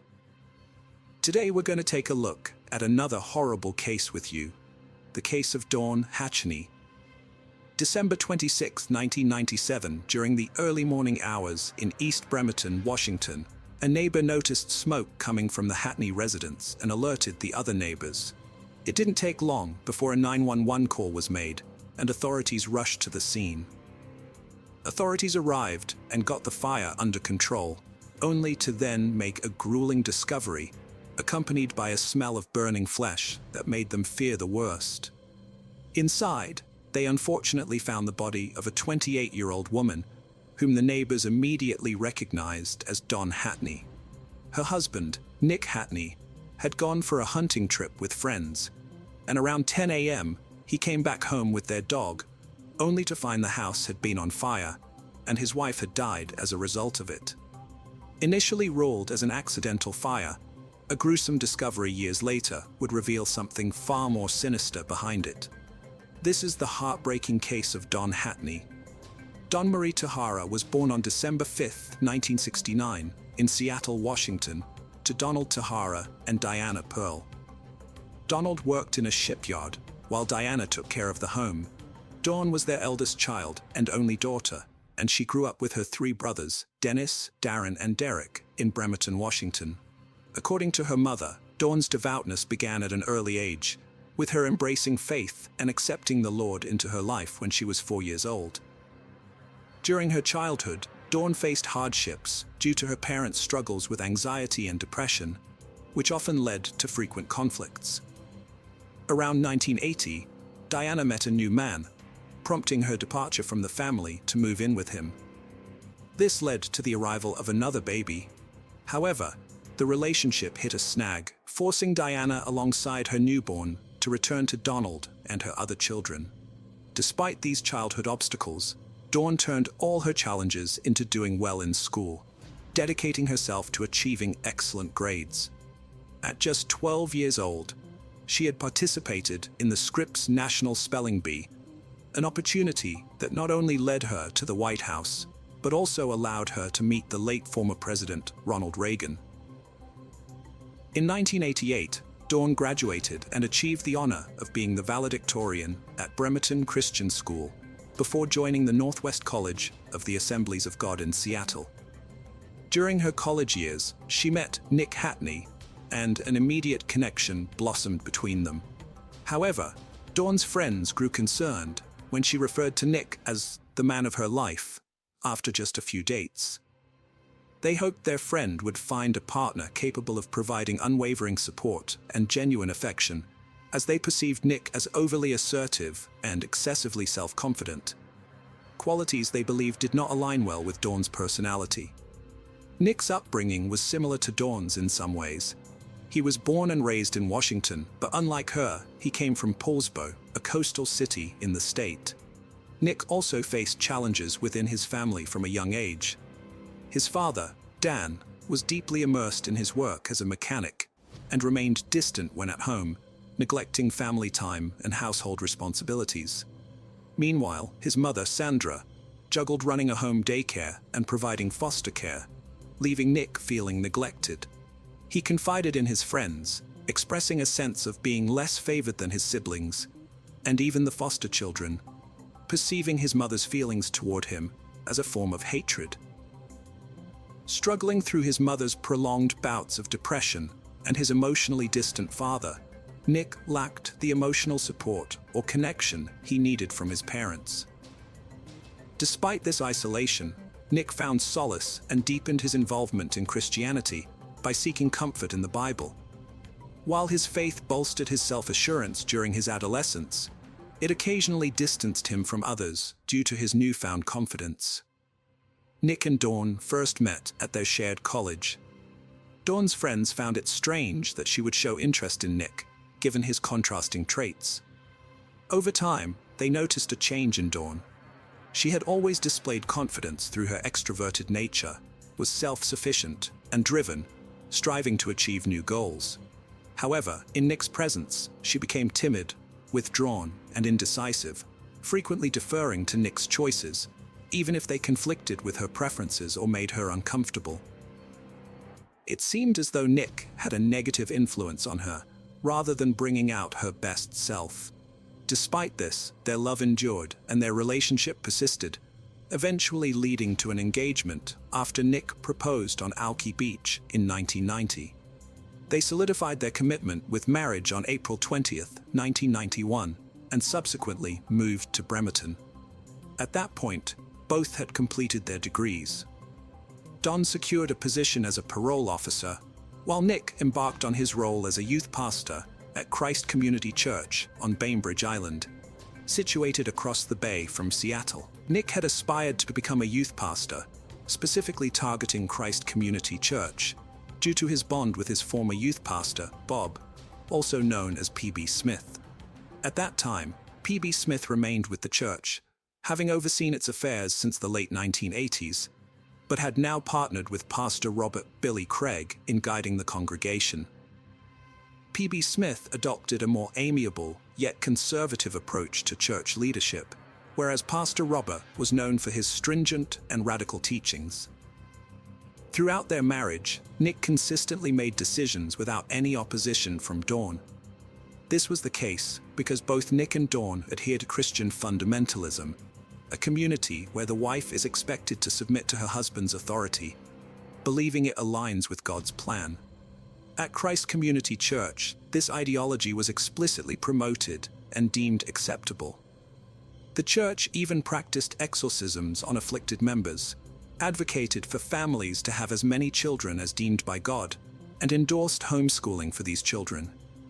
Their teachings emphasized women's modesty and addressed uncomfortable inquiries about sex, with speaking out against these norms risking excommunication from the church, fostering a climate of silence among dissenters driven by fear of expulsion. Dawn and the congregation found themselves deeply involved in what many would consider a cult, with her husband Nick playing a crucial role in the hazardous practices. Nick had shifted his admiration towards Robert and sought direct mentorship under him, moving away from his initial close relationship with P.B. Smith. Dissatisfied with Smith's more relaxed approach, Nick felt he wasn't learning enough and disapproved of what he perceived as leniency, favoring the stringent and extreme methods of Pastor Robert.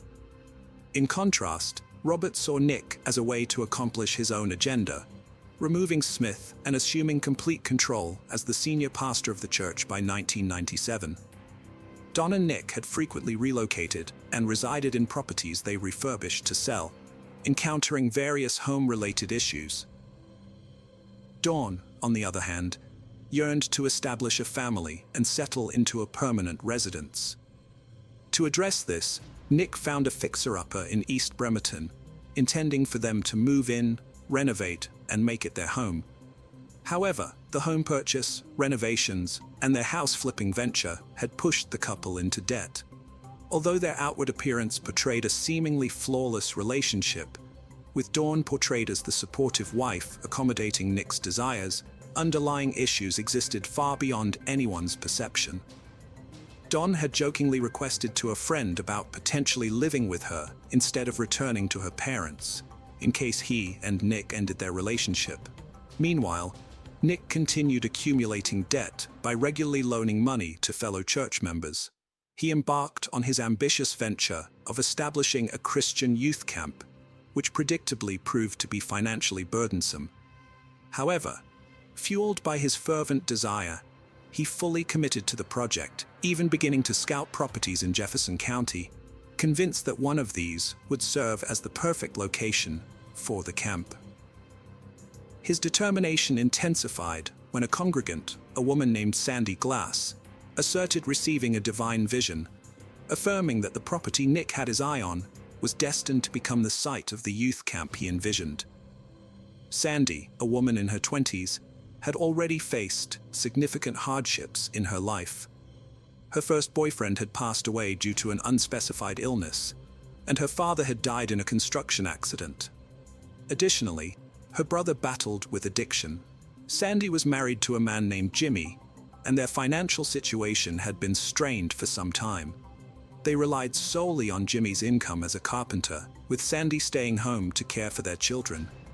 Like Nick, Sandy struggled with reckless spending habits, often exceeding their means, resulting in frequent arguments between her and Jimmy. These disputes sometimes led Jimmy to express his frustration through yelling or by withdrawing himself from the situation and spending hours at the bar in an effort to address their marital conflicts. The couple sought assistance from the church and started attending marriage counseling sessions, which were led by Nick. At this time, Nick had been the church's marriage counselor for several years. Many congregation members had lodged complaints with Robert about Nick's counseling approach, expressing unease over his tendency to concentrate heavily on intimate inquiries, often disregarding other crucial issues. It seemed that the discussions primarily focused on matters of a sexual nature, overlooking other significant aspects. However, due to the trust they had and the continued affiliation of P.B. Smith with the church, members assumed that Nick's position would not have been entrusted to him if he lacked credibility. By the fall of 1997, Pastor Robert had successfully replaced Smith, assuming the role of senior pastor, a decision that was fully endorsed by the church board. Smith and his wife then departed for Africa to engage in missionary work. Jimmy's parents, who were active church members themselves, felt that Jimmy and Sandy's decision to seek church intervention was too hasty. They also questioned Nick's qualifications and experience in guiding their son's marriage. Their concerns deepened when they noticed that Nick seemed to focus more on Sandy individually rather than on the couple as a unit. This heightened attention extended beyond the counseling sessions, with prolonged phone conversations and an excessive amount of time spent together, both at the church and even outside the church premises. Jimmy's parents considered the dynamic between Nick and Sandy as inappropriate, noting their extended interactions and increased closeness, which appeared to exceed the typical boundaries of a counselor-client relationship. Pastor Robert's wife, Pamela, had noticed Nick's conduct and had a private conversation with him, expressing concerns about his inappropriate behavior and advising him to focus on his own marriage. Following numerous complaints, Robert intervened, cautioning Sandy that her relationship with Nick was unacceptable and needed to end. Sandy, feeling a divine connection between herself and Nick, reacted angrily to Robert's counsel. She wrote him a letter expressing her discontent, stating that the judgment she felt from him made it difficult for her to believe that he accepted her gifts or had confidence in her ability to hear God and use it to help anyone. The relationship between Sandy and Nick was already having a negative impact on those around them. Don and Jimmy, along with Jimmy's children from his marriage to Sandy, felt hurt. In fact, one of their children confided in Jimmy, revealing that Nick and Sandy had mentioned Nick becoming their new father when Jimmy died. At the church, Dawn began confiding in her friends about her distress. She revealed her financial troubles and her earnest wish to have children, which her partner Nick strongly opposed. As 1997 was drawing to a close, Nick engaged in relationships with multiple women besides Sandy. He was observed having private conversations and prolonged phone calls with these women concurrently. Sandy's alleged visions became more intense, urging Nick to prioritize the establishment of his youth camp and to devote more time to their relationship, as she believed they were destined to be together.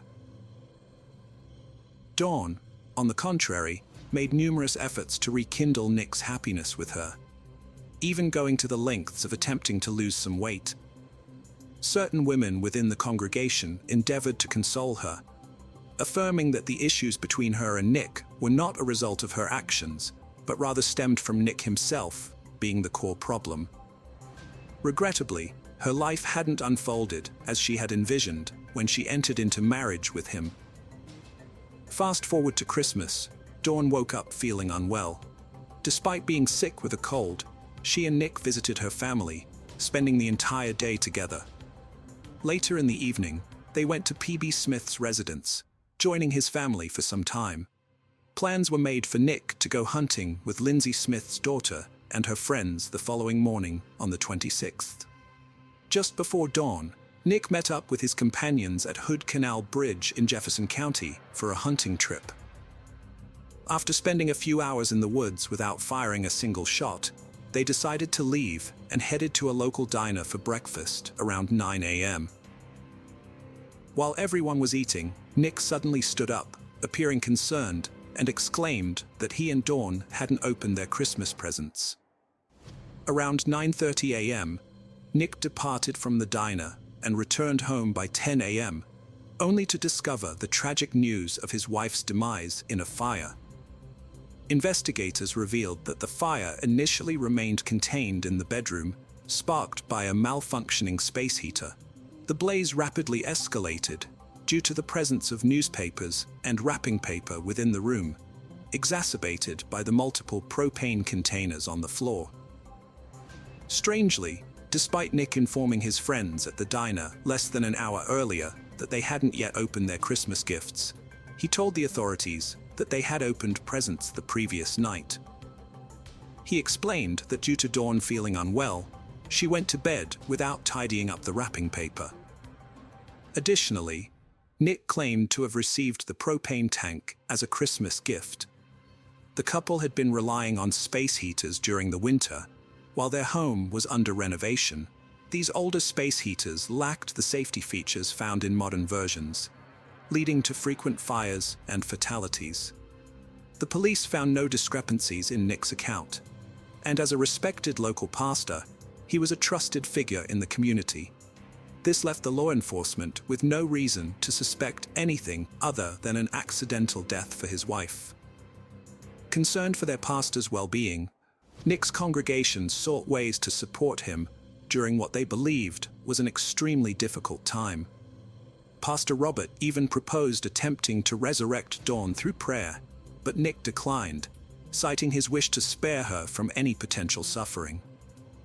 This refusal surprised Robert, given Nick's previous willingness to participate in church activities, including the exorcisms they had attempted before.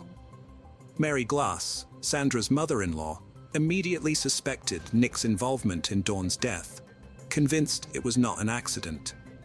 She urged her husband to approach the police, but this never happened.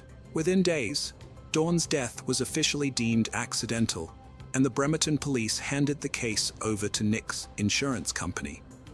Nick had already submitted a request to process Dawn's life insurance policy. Family and friends found it peculiar that Nick was dealing with the life insurance so quickly after Dawn's passing. However, considering the couple's substantial debt and Nick's aspirations for the youth camp, they rationalized his urgency for the money. Some church members found Nick's grieving unusual, but they refrained from expressing concerns, assuming everyone copes differently. The church community organized a celebration of life event serving as Dawn's funeral, where family and friends gathered to share stories and commemorate her life amid their sorrow. Nick remained composed throughout and delivered a 45-minute eulogy. Friends stumbled upon photos of Dawn tucked away, suggesting he wanted to discard them. Nick displayed a harsh and insensitive attitude not just towards church members, but also to neighbors and friends. Nick shockingly engaged in an intimate relationship with Diana, Dawn's own mother, under the pretense of mourning as a widower. Nick's behavior had become intolerable even for Pastor Robert, resulting in Nick being asked to depart from Christ Community Church. On April 10, 2001, Sandy met with the district attorney, who offered her immunity in exchange for testimony about a secret from December 26, 1997. Nick allegedly confessed to Sandy that morning, but their call was interrupted. Sandy later spoke with Nick again, but he only said, "It's done." Eventually, when Sandy confronted Nick, he confessed to administering a significant overdose of Benadryl to Dawn and suffocating her by placing a plastic bag over her face. The tragic aspect is that Dawn remained partially conscious, witnessing her husband suffocating her through the plastic bag. After ensuring she was no longer alive, he strategically arranged old newspapers and wrapping paper around the room, positioning them beneath her body, and placed the propane tanks near the bed. He arranged the heater in a way that it would start a fire, intending to destroy any evidence of a crime, and instead staged the incident as an accidental fire. Dawn's autopsy showed no soot or carbon monoxide, leading the pathologist to attribute her death to an accidental fire, overlooking evidence of carbon monoxide's impact on blood cells. Despite high Benadryl levels, they deemed it insufficient to cause respiratory failure, dismissing the possibility. Notably, the crime scene photos revealed newspapers beneath Dawn's body, an unsettling detail that largely went unnoticed. While a fire marshal raised suspicions and conversed with the police, the ultimate decision regarding the accidental nature of Dawn's death did not fall within his jurisdiction. Nick was arrested on September 12, 2001, at a Kinko's parking lot, where he firmly denied any involvement in Dawn's death, attributing his arrest to the church's attempts at sabotage. Despite his claims that the church members could inflict significant harm, Nick faced first-degree murder charges, with bail set at $750,000. Sandy's narrative conveyed to investigators appeared unusual, adding to the frustration stemming from the nearly 4-year delay in considering Nick as a suspect or making an arrest. Her reason for cooperating was equally frustrating, driven by anger over Nick's involvement with other women from the church and a sense of exploitation. Nick appeared before a judge and pleaded not guilty. He claimed that his church had cast a curse upon him, alleging that Pastor Robert exerted a malevolent influence beyond the comprehension of the police. Nick's trial began, leading to a change in the charges due to the prosecutor's doubts about the judge's inclination toward the death penalty initially sought. The charge of first-degree murder was amended to aggravated first-degree murder, carrying a sentence of life imprisonment without the possibility of parole. This change in charges was a result of the arson Nick had committed, which enabled the revised charge. Witnesses, including the women who had personal relationships with Nick and various church members who had received counseling from him, provided testimonies that revealed information about Nick's conduct to the jury. These accounts highlighted the substantial influence the church had over their lives, detailing their experiences of alleged visions and direct messages they believed were from God, which Nick took advantage of for the purposes of justification and manipulation.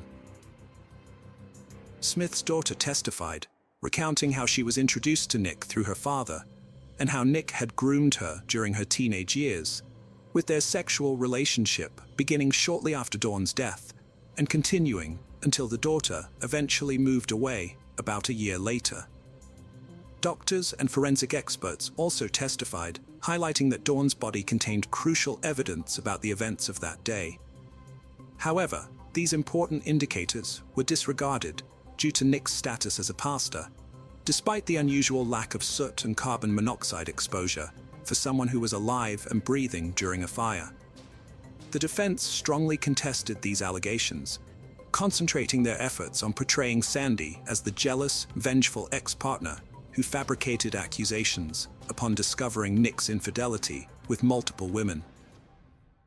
Nevertheless, on December 26, 2002, 5 years after Dawn's tragic demise, the jury deliberated for only a day before delivering a guilty verdict for aggravated first-degree murder against Nick.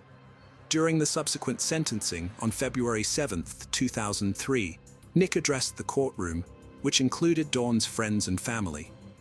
He vehemently maintained his innocence while expressing remorse for his actions and sorrow over their loss, acknowledging that Dawn deserved better. Nick was sentenced to life imprisonment. However, in 2007, an appeal to the state Supreme Court led to a revision of his life sentence. The appeal argued that since Dawn had already died due to Nick suffocating her, the original charge of aggravated first-degree murder for death by arson did not align with her actual cause of death. The defense argued that Nick, therefore, did not deserve a life sentence. Ultimately, the state Supreme Court ruled in favor of the appeal, changing Nick's sentence to 26 years in prison. While in prison, Nick has actively supported educational initiatives and co-founded the Environmental Advancement Reintegration Network. He initiated a waste management system employing worm composting and even delivered a TED Talk centered on sustainability. Unfortunately, it is indicated that he will become eligible for parole in 2025 and could potentially be released soon. Dawn has passed, but her memory lives on. Sadly, the life she chose with the person she believed was her true love did not turn out to be the reality she had hoped for. This ultimately led to a betrayal that resulted in her heartbreaking and untimely death. Our heartfelt prayers and thoughts go out to her departed soul and the loved ones she left behind. Hello friends, welcome to our channel. Today we're going to take a look at another horrible case with you. The case of Rosana Galliano. Rosana Galliano was born in Buenos Aires, Argentina, in the late 1970s. She was the youngest child, with two older brothers, Oscar and Gustavo, and a sister, Monica. Her parents were Raldo and Graciela. While details of her childhood and teenage years are scarce, it's known that she finished high school in the late 1990s. During this time, her father, Raldo, worked as a mechanic.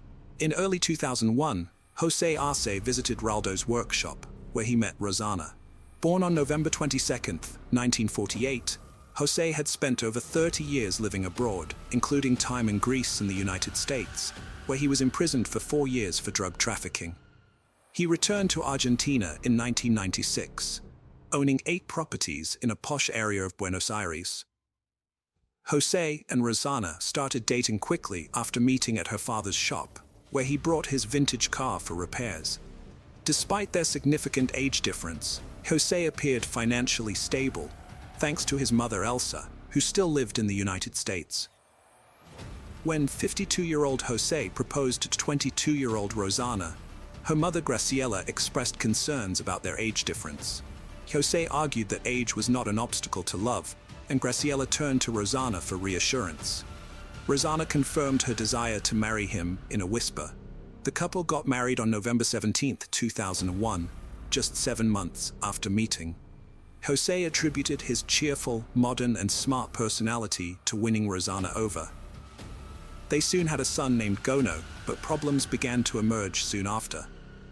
Jose was a controlling and jealous partner who frequently belittled Rosana and her family.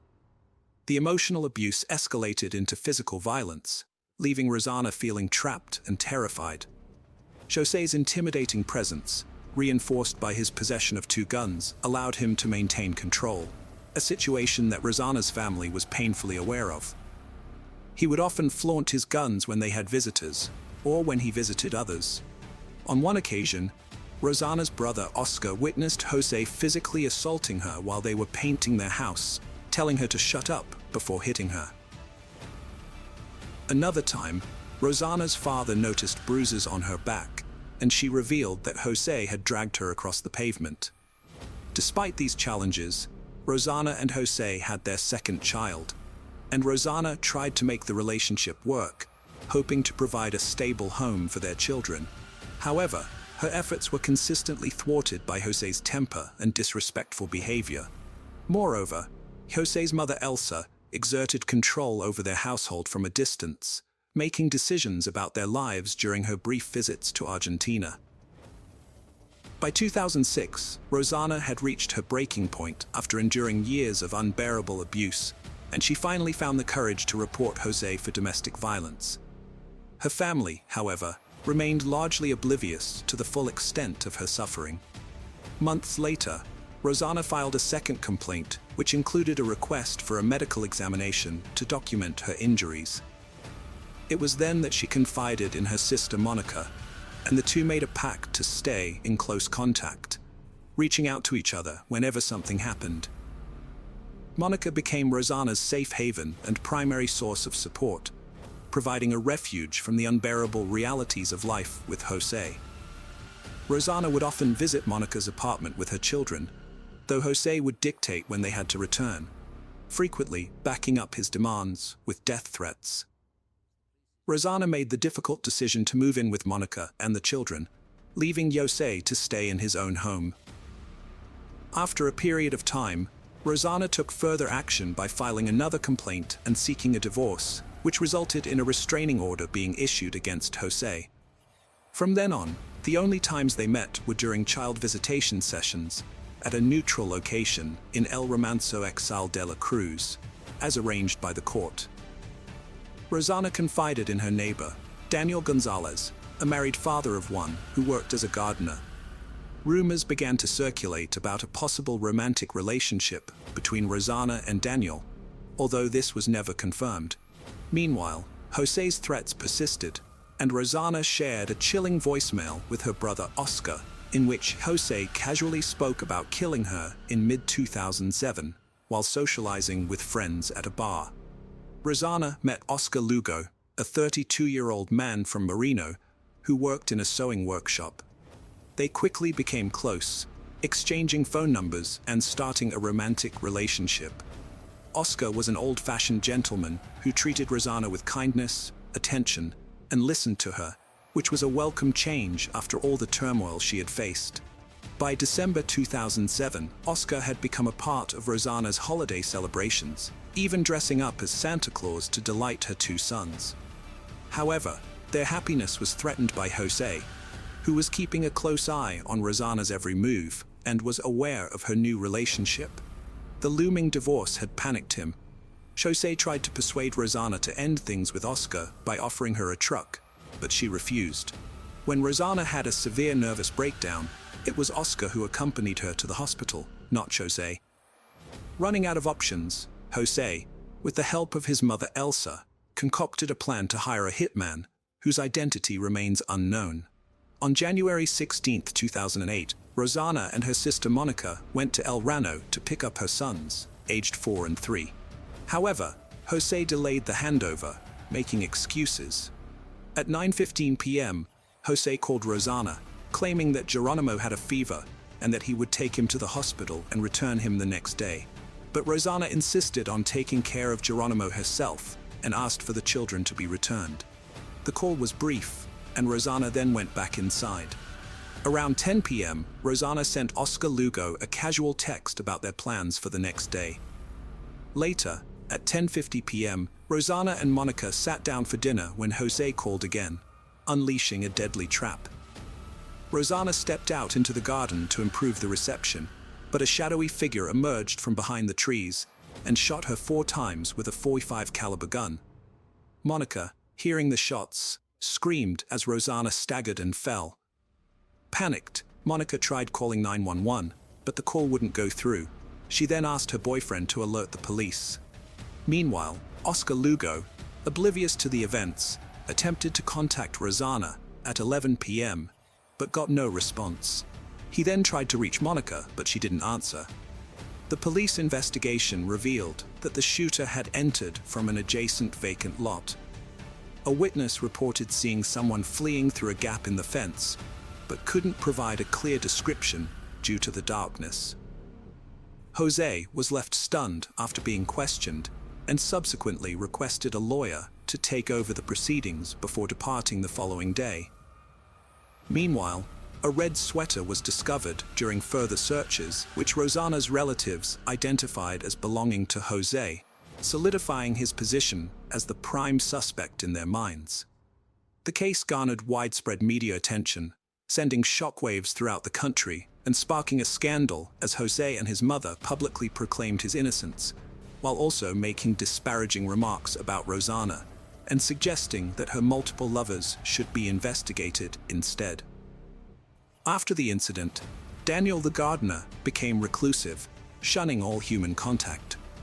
On the night of Rosanna's funeral, Raldo observed Jose lurking in the distance, watching from his truck without offering condolences or joining the mourners. Jose's defense strategy later focused on discrediting Monica, Rosanna's sister, and the sole witness by raising questions about her behavior, such as why her clothes bore no blood stains and why she had prioritized calling for help over assisting her sister. However, this theory lacked credibility, and the investigators countered that the murder weapon was too heavy for a woman to wield. The detectives also highlighted a crucial point. Anyone familiar with the house would know that Rosanna had to venture outside to get a cell signal, suggesting a high degree of premeditation in the crime. During the investigation, Rosanna's sons were cared for by their father and grandmother Elsa, while their grandmother Graciela was granted limited access. In contrast, Monica and Oscar were denied access, with Jose citing safety concerns for his sons, despite the legal restrictions. The children longed to see their Aunt Monica, prompting Jose to occasionally allow supervised visits. Monica seized these opportunities to take the children to see a psychologist. Eventually, Graciela successfully obtained visitation rights, although she was denied guardianship. In a contemporaneous interview, Jose claimed that Rosanna had 4 lovers, all of whom had criminal records. According to Jose, Rosanna engaged in intimate relationships with these men to uncover their secrets, which she then leveraged to blackmail them for personal gain. Meanwhile, following threats, Oscar was placed under police protection as a protected witness in his sister's case, requiring him to wear a tracking bracelet. As 2007 drew to a close, investigators still lacked concrete evidence to bring charges against any of the suspects. However, a significant breakthrough came a year after the murder, when Jose was arrested in January 2008, charged with aggravated homicide due to their romantic relationship, premeditation, and the alleged involvement of multiple perpetrators. 4 years after the attack, Oscar exercised his visitation rights to take his nephews to play soccer, sharing a heartwarming hug with the 6- and 7-year-old boys. In April 2013, the trial commenced. Jose maintained his innocence during the May proceedings, but the trial was delayed when he suffered a stroke, ultimately pushing the final verdict to November 2013. The judges concluded that the murder was meticulously planned, bearing the hallmarks of organized crime. Jose and Elsa were found to have chosen the time and place for the attack, aware that a phone call would lure Rosanna outside, rendering her vulnerable. The court determined that financial motives drove the murder, as Jose sought to avoid splitting the marital assets. Jose and Elsa received life imprisonment sentences. The higher court upheld the conviction, citing Jose's threats, the domestic violence endured by Rosanna, and the dominant influence of his mother. The actual perpetrators of the shooting were never identified. In 2015, Jose and Elsa were placed under house arrest, with Jose's health and Elsa's age cited as reasons, allowing the children to reunite with them.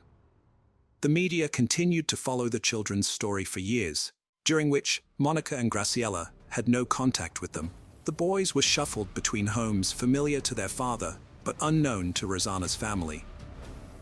In January 2017, the court granted the children a weekend visit with their maternal grandparents for the first time.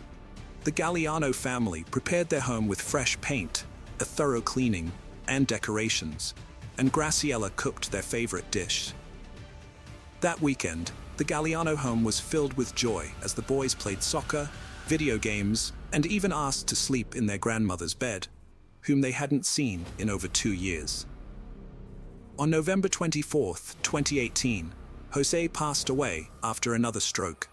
The event was another devastating blow for the children, who attended their father's funeral. During the funeral, they expressed their concerns about their future to their Aunt Monica, who reassured them with calmness and love, promising to support whatever they decided.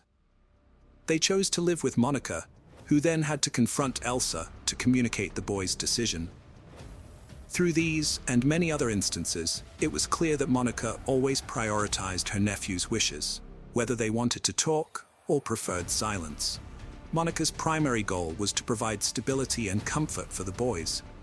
In March 2019, Jono decided against switching schools, opting to stay close to his friends and see out his final 2 years. He returned to live with his grandmother, Elsa. Meanwhile, Monica pursued custody of Nahuan. Things appeared to be settling, But tragedy struck in late November 2019 when 87-year-old Elsa was hospitalized and shortly after passed away on November 30th. The following month, Monica was awarded custody of Nahuen. By the end of the year, Jono had moved in with a family friend of his grandmother's. Both brothers still required psychological support to cope with their traumatic experiences, with Jono grappling with depression. Their psychologist acknowledged the staggering sequence of events they had endured. In March 2020, Jono's housemate passed away, prompting him to take refuge with his aunt Monica until October of that year. When he turned 18, Geronimo rented a small apartment and began living independently, supported by the income generated from his inherited properties. Meanwhile, Monica initiated legal proceedings to secure their inheritance, fearing they might be stripped of their assets. Nahuen, on the other hand, demonstrated emotional stability thanks to the support he received, and was encouraged to continue attending therapy as needed. Hello friends, welcome to our channel. Today we're going to take a look at another horrible case with you, the case of Anna Repkina. Anna Alexieva Repkina, a charming and outgoing woman from Chelyabinsk, Russia, hailed from a good family. With a strong work ethic, passion for travel, rock music, and cats, she owned several. Anna was a vibrant individual. She loved capturing life's precious moments through photography and valued romantic relationships deeply. Her ultimate goal was to find true love, settle down, have children, and build a happy family. Anna's remarkable sense of humor made her a delight to be around, something her friends and acquaintances often highlighted. However, her life took a dramatic turn in 2016, when her high school sweetheart of 7 years ended their relationship, leaving her devastated. Despite this heartbreak, Anna refused to give up on her dreams. She took the initiative to try online dating, determined to find her ideal partner. On a Russian dating site, she came across a promising match who seemed to possess all the qualities she was looking for. Anna met a charming young man named William Hargrove, a 26-year-old from Oregon who worked as a bouncer and mechanic. What drew her to him was his fascination with Russian culture, but more importantly, his adoration for her. William consistently showed kindness to Anna, often complimenting her and making an effort to be present for her whenever she needed him, despite the physical distance between them. Those who knew him described William as a charismatic and passionate person with a great sense of humor, who inspired those around him to chase their dreams. As they developed their online relationship over several months, their bond grew stronger. They seemed perfectly suited for each other, sharing similar tastes in music and a love for live performances, as well as a similar sense of humor. Friends who knew them noted that Anna and William complemented each other beautifully.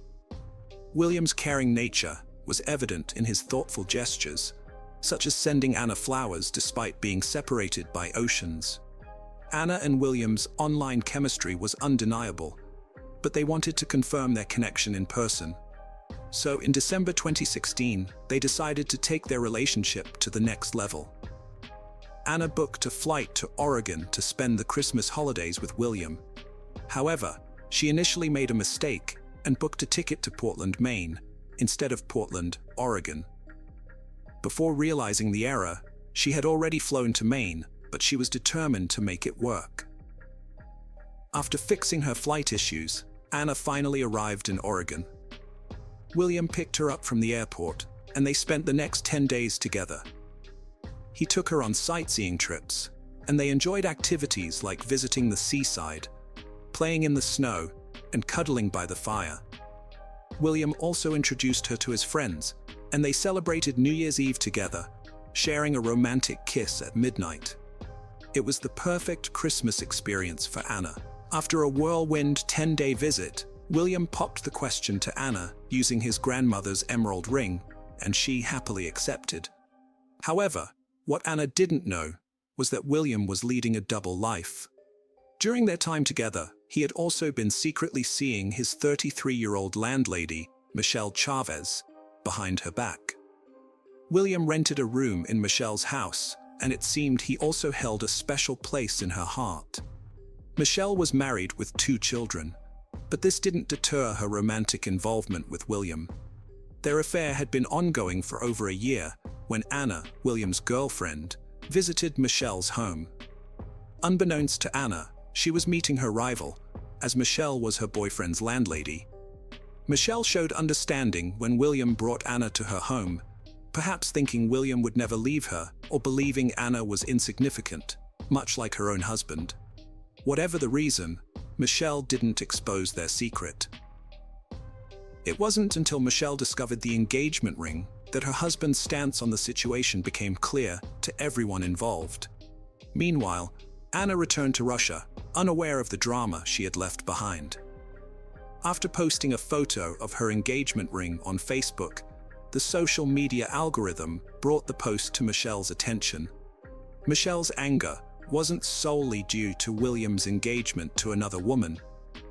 Michelle planned to leave her husband to be with William and, as a symbol of her commitment, took off her wedding ring and gave it to him. However, she soon discovered that the ring was identical to the engagement ring William had given to Anna. It turned out that William had given Anna Michelle's own wedding ring, which had been recycled.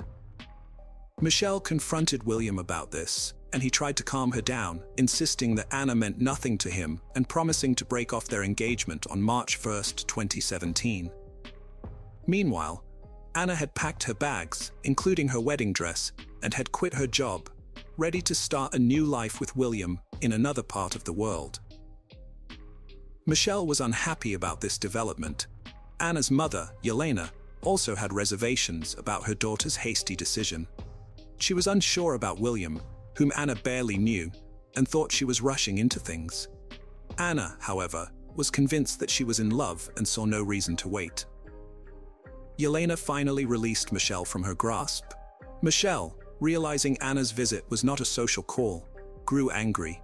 She demanded that William find another place to live, refusing to let the engaged couple stay under her roof. William complied, renting an apartment for himself and Anna. However, he continued to secretly see Michelle, sneaking out to visit her and reassuring her of his commitment to her, downplaying Anna's importance. Michelle became increasingly worried about William's growing relationship with Anna, so she took action. She contacted Anna on Facebook, revealing everything about her and William's ongoing affair. Anna reported the conversation to William, but he dismissed it as Michelle's jealousy. Anna believed him, and the couple decided to ignore Michelle's warnings and focus on their future together. They set a wedding date for March 23rd and planned a beachside ceremony. Anna wore the wedding dress she had brought from Russia, and they headed to the beach. However, the officiant failed to show up. After waiting for what felt like an eternity, they returned home. They planned to try to get married again in April. On that same day, surveillance footage captured the couple buying food at a McDonald's drive-thru. Anna sat in the passenger seat, still wearing her wedding dress. William had told her that the officiant was sick, but that was a lie. Despite claiming he didn't love Anna, William had kept her convinced that he wasn't invested in their relationship. However, Michelle had grown tired of William's manipulation. On April 15th, Michelle gave William an ultimatum: choose between her and Anna. Michelle made it clear that if Anna wasn't gone by April 20th, she would take drastic action, build a snowman, a sinister phrase meaning to kill someone, and hide their body in a snowy area where it would never be found. After issuing her threat, Michelle lost contact with William and assumed he had chosen Anna over her. She left him voicemails to express her feelings. On Sunday, April 16th, William phoned Michelle to share the news that he was single again, having just ended his tumultuous relationship with Anna, who was now headed back to Russia. Coincidentally, William had hit a deer with his car and was waiting at the Ali Martile store for repairs. He asked Michelle to meet him there.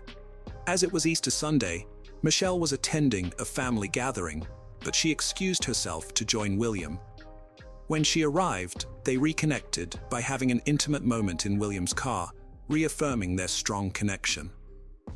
On April 17th, Anna's body was discovered in the forest. Initially, investigators didn't know her identity, as there was no identification found with her body, and she had only been in the state for about a month. The crime scene lacked a murder weapon, but was littered with trash. However, amidst the debris, a clear plastic bag caught their attention. Inside, they found a KFC receipt, an empty Pepsi cup, and a KFC chicken paper bag. The KFC receipt turned out to be the crucial clue in solving the case. It contained a date, time, and debit card number, which led investigators to Kevin Thomas. When questioned, Kevin revealed that he was best friends with William and had been getting to know Anna. He also shared a tradition with William, where they would eat lunch at KFC every Friday. The receipt, it turned out, was from a purchase made about a week before Kevin's questioning. The investigation into Anna's death led to the discovery of William's deceitful behavior. In his interview, Kevin revealed that William had borrowed his shotgun, claiming he wanted to go to the woods to clear his head. However, William never returned the weapon. The police began to suspect William and Michelle after hearing Kevin's statement. Following Anna's death, William's behavior became increasingly unusual and suspicious. He withdrew money from Anna's bank account to pay off his debts, and was caught on camera buying cigars and Star Wars Legos at various stores. William also confided in Kevin that he was spending money recklessly to cope with his emotions. Furthermore, he began researching time travel and even reached out to strangers on WhatsApp, offering to exchange his soul for the opportunity to go back in time. William wanted to travel back in time to April 16th to prevent a situation caused by his best friend's mistake. However, on that day, William was seen crying in a store employee's arms, claiming his girlfriend had just broken up with him. He had moved back in with Michelle, but was picked up by the police and questioned. The police asked William about his whereabouts on April 16th, and he said he was on a drive with Michelle. When asked about Anna, he denied having a romantic relationship with her, saying they had only gone on 2 dates, and he had ended things. According to William, their last interaction was in mid-March, when Anna mistakenly posted their engagement on Facebook, causing trouble with Michelle. When questioned about the trash found near his late fiancée, or the woman he dated, William admitted to littering, but claimed it was just KFC trash and a can from the general store, not related to Anna's death. About 40 miles separated the Alk General Store from the logging road.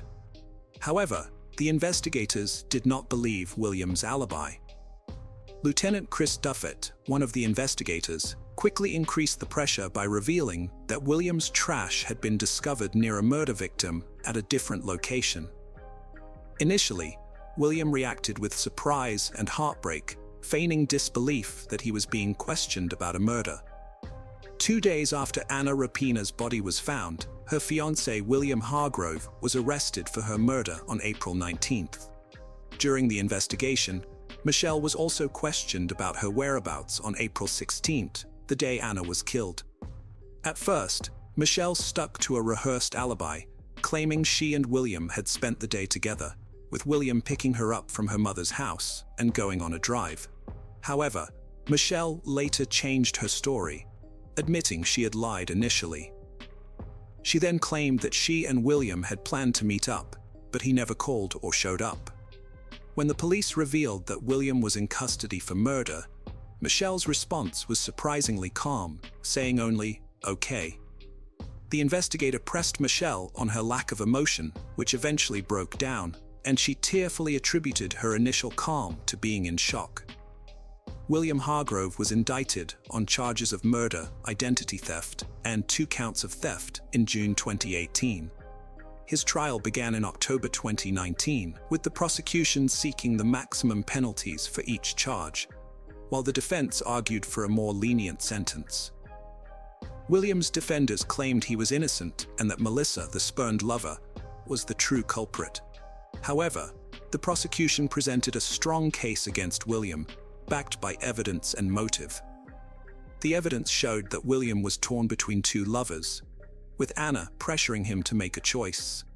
There were records of William and Anna driving together in an Alon car. On the day of Anna's murder, William's cell phone was tracked to the logging road at 4:30 p.m. The shotgun used to kill Anna was found in William's car, with his fingerprints being the only ones on the weapon. Despite denying any involvement in Anna's death, William was caught using her money to go shopping and pay off his car insurance. He was even filmed withdrawing cash from an ATM using her card. The prosecution argued that William had driven Anna to the forest, gotten her out of the car, and then executed her with his shotgun.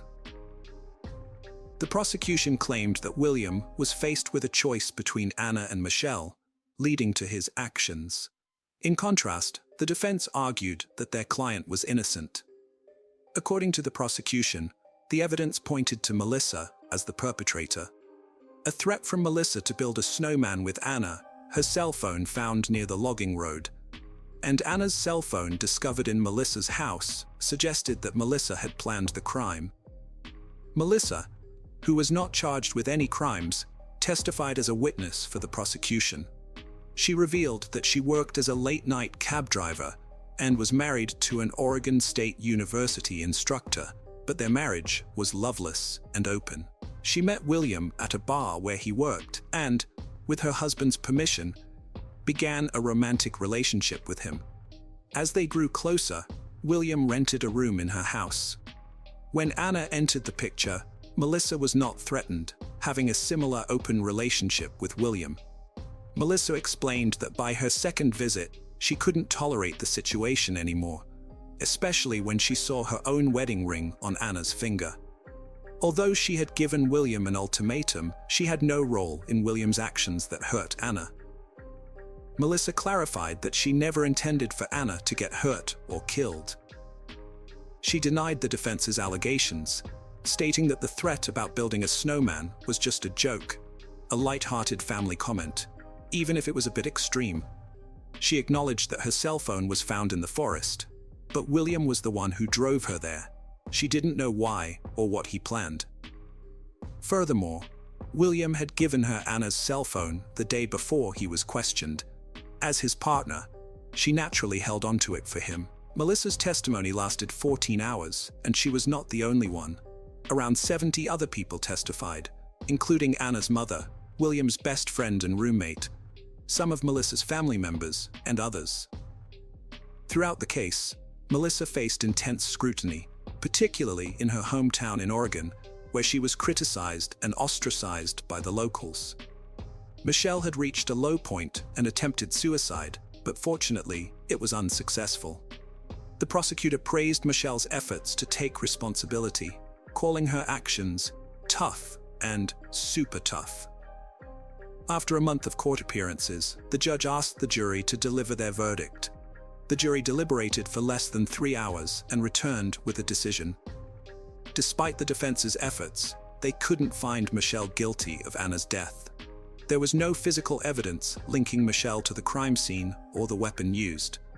In fact, she had a solid alibi. She was celebrating Easter at her mother's house, and multiple witnesses could vouch for her presence. On the other hand, William maintained his not guilty plea, but the overwhelming evidence against him led to his conviction on all charges.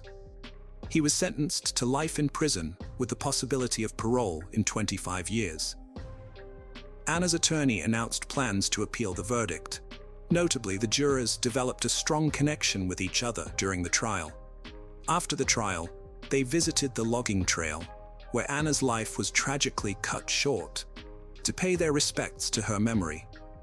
Anna will be remembered as a courageous young woman who left her home in Russia to build a new life in the United States. Anna was a loving person who openly shared her love with others.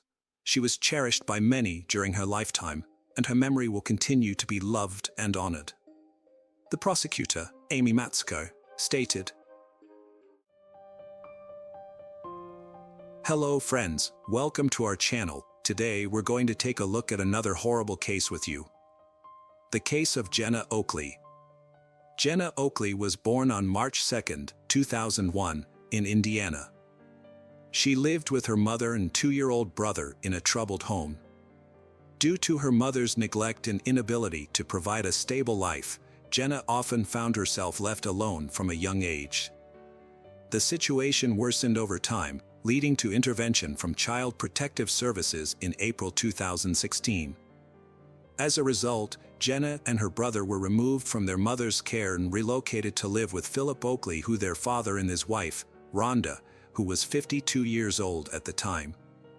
Rhonda welcomed the children into her home and accepted them as her own.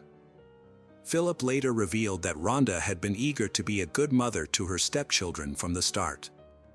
She welcomed them into her home with open arms and worked to create a safe and comfortable environment for them. Jenna was a difficult child to manage. Despite her academic success, which earned her praise from her teachers, she struggled to follow the rules in her new home. Her behavior became an even greater concern when her parents discovered her relationship with a 20-year-old man named Kenneth, whom she had met at the age of 10 while living with her mother in Indiana. Kenneth was a mysterious figure who seemed to be both a supportive influence and a hindrance in Jenna's life. To better understand the events that unfolded, it's essential to delve into Rhonda's story and explore the complexities of her personality, as well as the significant impact she had on Jenna's life. Rhonda Oakley was born on March 5, 1964, in Casey County, Kentucky, to parents Howard Lee Raines and Mabel Walls Raines. She graduated from Casey County High School in 1982 and went on to work for 30 years in a prominent company that specialized in marketing, packaging, and printing services. Rhonda was a kind, loving, and cheerful person who was highly respected by her friends, who admired her warmth and kindness towards others. Rhonda met Philip Oakley on a golf course, and they fell deeply in love. They decided to get married and start a new life together. However, their relationship was not without its challenges. At the time, Rhonda was divorced and had 4 children from her previous marriage. Philip and Rhonda's family were initially against their relationship due to their significant age difference. They asked Philip to end the relationship, which led to frequent arguments within the family. For that reason, Philip believed the relationship of Kenneth and Jenna was unacceptable because Kenneth was 5 years older than his daughter, Jenna. Philip even threatened to involve the police if Kenneth continued to date Jenna. To maintain control of the situation, Philip and Rhonda took measures such as confiscating Jenna's phone and computer and enforcing strict rules. The situation at home became so unbearable for she that she finally confided in her father and stepmother, promising to end her relationship with Kenneth. However, she failed to keep this promise and continued to secretly meet with him. As a result, her relationship with her parents deteriorated, and she began to harbor a deep-seated hatred towards her parents. On September 1, 2016, at around 4 p.m., David, her younger brother, returned home from school and entered the house. As he walked into the kitchen, he was startled by the sound of 3 of their dogs barking frantically in the basement. Curious, David rushed downstairs to investigate and found his mother, Rhonda, lying motionless on the floor. Panicked, David immediately ran outside to seek help and eventually went to a neighbor's house to call the police. When the emergency services arrived, they were unable to revive Rhonda, and she was pronounced dead at the scene. The police found deep cuts on her neck, indicating a brutal attack. Initially, the police suspected a robbery, but upon further investigation, they discovered that nothing in the house had been stolen or disturbed. The investigation into Rhonda's death began, and her family and friends were left wondering who could have committed such a heinous crime. As the investigation progressed, several key pieces of evidence came to light. Rhonda's car was discovered to be missing, and a trash can in the kitchen was found to contain vomit. Furthermore, one of the large meat cleavers from the kitchen was found to be missing, leading investigators to suspect that it may have been the weapon used to attack Rhonda.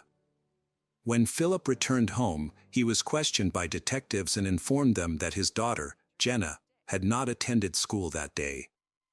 In fact, Jenna had been unreachable since the incident, and her teachers had called Philip early in the morning to report her absence.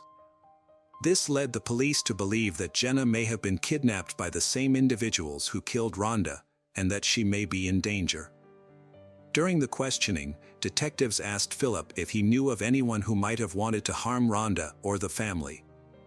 Philip revealed that his daughter's boyfriend, Kenneth, had a troubled relationship with Jenna, and that it had deteriorated significantly. Philip admitted that he had threatened to contact the police if Kenneth did not stop seeing Jenna. Philip suspected that his daughter had been dishonest with him and that she and Kenneth had never intended to break up or follow the rules. It was possible that Kenneth had planned to get rid of the source of his problems and take Jenna with him. After learning this, the police focused their efforts on finding Kenneth. They discovered that on August 31st, the day before the incident, Kenneth had flown from Indiana to Lexington, Kentucky, at 3 a.m. From there, he took a taxi to Oakley's house. Another crucial piece of evidence came from a store manager in Denver, who claimed to have seen Jenna with a young man on September 1st. The manager handed over surveillance footage to the police, which showed Jenna and Kenneth entering the store and then leaving together to get into a car that looked like Rhonda's stolen vehicle. Notably, Jenna appeared calm and normal in the footage, not showing any signs of distress or being coerced. Her behavior led investigators to dismiss the possibility that she was being held against her will and raised suspicions that she might be involved in a crime against her stepmother. A search of Jenna's room later revealed a diary that confirmed these suspicions. The diary exposed a deep-seated hatred that her family seemed to be unaware of. Jenna wrote about her ongoing feelings for Kenneth, with whom she had maintained contact despite promising to stay away. Interspersed with these entries were expressions of resentment towards her family members, which grew increasingly disturbing over time. Jenna wrote in her diary that she intended to kill her father, stepmother, and brother to prevent them from ever separating her from Kenneth again, allowing her to be with him without interference. She outlined a specific plan and timeline to carry out these actions. When her father, Philip, read her words, he was overcome with shock and fainted. He struggled to comprehend that his daughter would not only conceive of such a heinous act, but also possess the determination to make it a reality. Jenna had a plan to kill her family members. First, she intended to kill her father between 4 o'clock and 5 a.m. by luring him to the basement and stabbing him in the neck. Her next target was Rhonda, whom she planned to kill in her bedroom between 6 o'clock and 8 a.m. using the same knife. After that, she planned to kill her brother David in his room. The police discovered Jenna's diary at the start of their investigation, which became the primary evidence against her. Meanwhile, Philip gave the police Kenneth's phone number, allowing them to track and apprehend Kenneth and his girlfriend. On September 4th, 3 days after the crime, investigators located the fugitives in Tucumcari, New Mexico. The police informed local authorities about the case, who quickly located Rhonda's stolen car near a hotel where Kenneth and Jenna were staying. They were arrested and transported separately to a New Mexico detention center, awaiting extradition. However, a search of the car did not yield the weapon used in the attack on Rhonda. Kenneth chose not to face trial. He attempted to take his own life in his cell by hanging himself and wrote a letter. Officers found him and rushed him to the hospital, where he was in critical condition. In his letter, Kenneth claimed responsibility for the crime and stated that he and Jenna acted according to his plan, attempting to take the blame to absolve her. The authorities kept Kenneth's attempt on his own life and his confession from Jenna for a time, deciding it was best she didn't know while being transported to Kentucky. They wanted her to give her own testimony without being influenced by Kenneth's actions. Upon arriving in Kentucky, Jenna also confessed to the crime, providing the police with a detailed account of her actions. According to Jenna, on the day before the crime, Kenneth visited her at her house. They met early in the morning, which is why Jenna didn't attend school that day. They spent the entire day together. Rhonda arrived home around 3 p.m. and encountered Kenneth in the basement. This encounter sparked an argument between Rhonda and Jenna, which eventually turned violent. The violence escalated to the point where Jenna attempted to strangle Rhonda by grabbing her neck. Kenneth then intervened, taking over from Jenna. He grasped Rhonda's throat with such force that she soon lost consciousness and fell to the floor. Once Rhonda was unconscious, Jenna took a kitchen knife and inflicted fatal wounds on her neck, leading to her death. Witnessing the scene caused Kenneth to become ill, and he vomited into a trash can. When questioned by the police about the knife used in the crime, Jenna stated that she and Kenneth had disposed of it during their escape. They had wrapped the knife in a bag and thrown it away at a fast food restaurant. Jenna provided this testimony while Kenneth was still in serious condition at the hospital. He was charged with first-degree murder but was unable to stand trial due to his self-inflicted injuries. After 6 weeks on life support, he passed away. In October 2019, Jenna was formally charged with her stepmother's death. The charges alleged she either caused the death or collaborated with someone else. She also faced a theft charge. Jenna was held without bail at a juvenile detention center. Her father, Philip, stated he didn't care that she was his daughter and felt she didn't deserve his protection after the incident. He hoped Jenna would receive the punishment she deserved. Jenna wasn't informed of Kenneth's death until a court hearing, where she fainted upon learning the news. After regaining consciousness, she screamed, cried, and struggled to calm down. In January 2019, Jenna pleaded guilty to first-degree manslaughter and expressed regret for her actions in court the following month. She expressed remorse for the pain, anger, and disappointment she caused.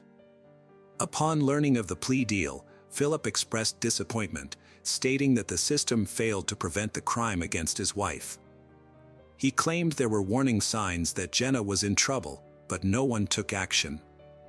Philip added that people often advise going to the police immediately, which he and his wife did, yet they still found themselves in a terrible situation.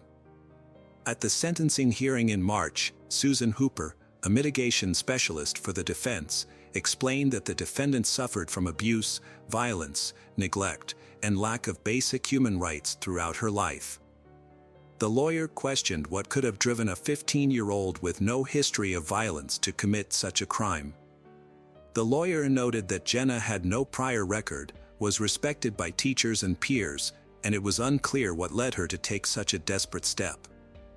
It was also noted that none of Jenna's family attended the hearing. Philip declined to participate, and Jenna's mother never appeared in court to learn her daughter's fate. This was unusual, as parents typically show interest in the case's progress, even in difficult cases where the accused has committed serious crimes. The lawyer, Susan, gathered extensive evidence and records showing that Jenna was abandoned by her mother, Christ, who neglected her well-being. Susan conducted an in-depth examination of Jenna's early life by reviewing child care and medical records in Indiana and Kent. She also interviewed various individuals who knew Jenna, including neighbors, family friends, caregivers, teachers, school counselors, and her older half-sister. The sister's testimony was particularly relevant, as she had lived with Jenna for several years. According to the sister, they never had a stable or safe home environment. After Christ's divorce from Philip, she started working at a local Indiana prison, where she became romantically involved with an inmate. She eventually posted bail for him, and he moved into their home. This marked the beginning of a nightmare for Jenna, who was only 3 years old at the time. The man consistently robbed them and brought other women into the house, all while Jenna and her brother were present. A neighbor contacted Child Services after discovering that Jenna's family home was infested with rats and that the young children were being left alone all day. When a social worker visited the home, she encountered a hostile mother who refused to let her inside. Upon eventually gaining entry, the social worker was met with a horrific scene. The house was filled with rotting food, piles of trash, rat droppings, and human waste. The kitchen was overrun with unwashed dishes, covered in mold and infested with rodents and insects, including a large number of cockroaches and fleas. The children were living in deplorable conditions, with no regard for their safety. They had unrestricted access to medications and other hazardous substances, further endangering their well-being. Despite efforts to improve their situation, relocating Jenna and her younger brother to live with their father in Kentucky did not alleviate their problems. Susan stated that Philip and Rhonda neglected them, forcing Jenna to sleep in an unclean basement. However, the lawyer countered that Jenna had simply moved from one unstable home to another. Prosecutor Richie Borms presented evidence during the hearing, demonstrating that Philip made every effort to provide for the children's needs and create a good home. Despite the defense attorney's claims, Borms argued that if abuse or neglect had occurred, child care services would have been notified by Jenna's neighbors, friends, or teachers. Furthermore, the prosecutor inquired if the defense attorney was aware of Jenna's relationship with Kenneth and the fact that her parents disapproved of they. The defense attorney stated that Kenneth was the only person who genuinely cared for the accused, Jenna. According to the defense, Jenna's past experiences had left her with unmet emotional needs. She was searching for someone to provide her with the love and care she had always lacked, and having lost that person, she was now devastated. Defense attorney Anthony Lee Taylor presented scientific documents to justify Jenna's behavior. The articles explained how the child abuse Jenna suffered at a young age had negatively impacted her psychological development. Anthony told the court that his conversations with Jenna led him to believe that she lacked parental love and that her strained relationship with her mother contributed to her inappropriate relationship with Kenneth. Jenna supported this statement by reading a letter in which she expressed her deep regret and apologized to her family for her actions.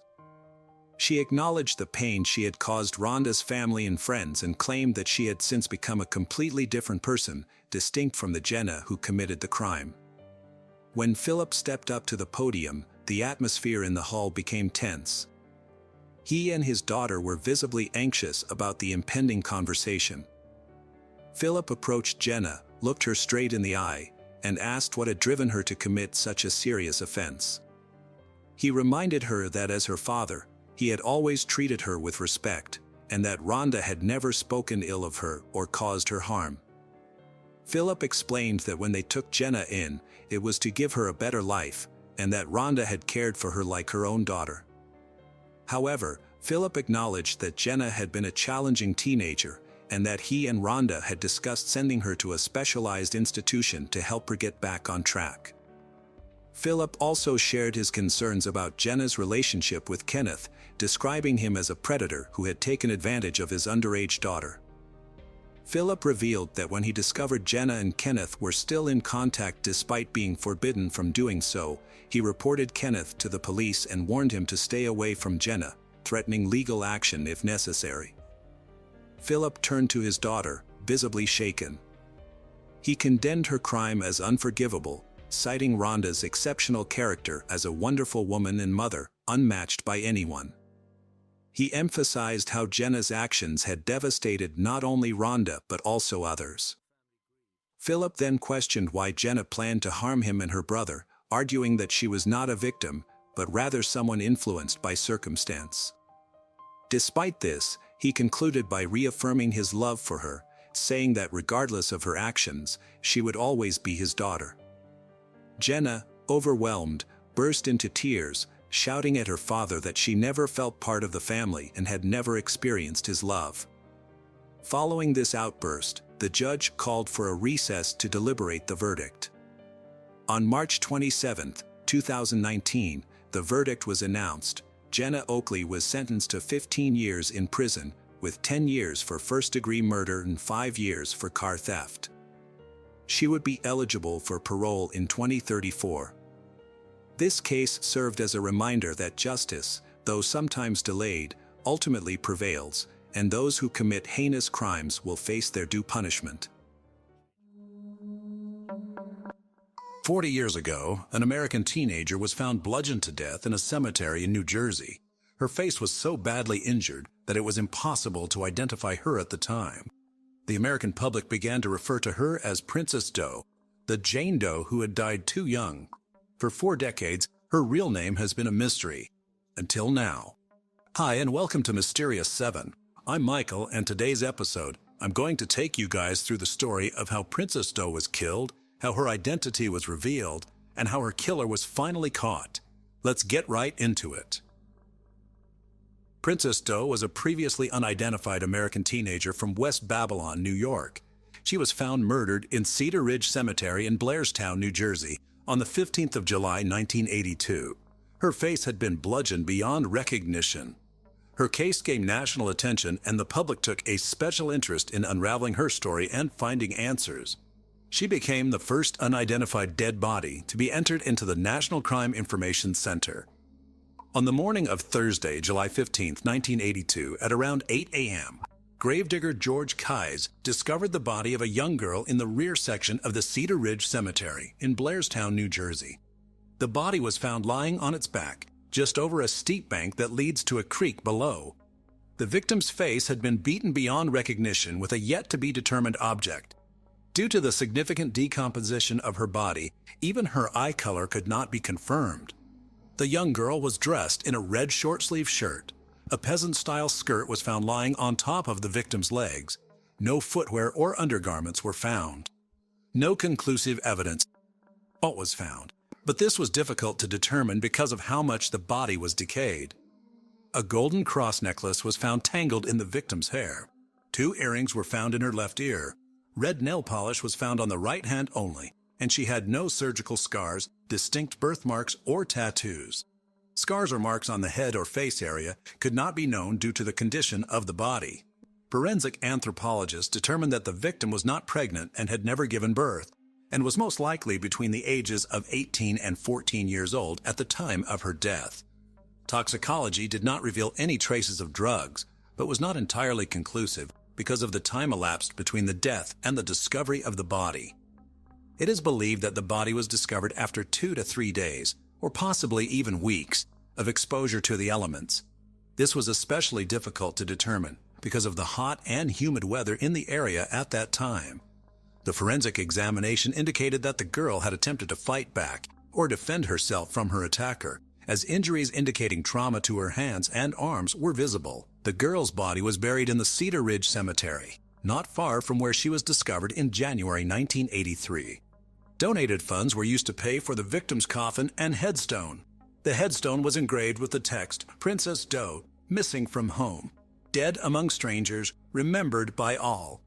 For many years, Princess Doe was thought to be Diane Janice Guy, a missing teenager from San Jose, California, who vanished on July 30, 1979.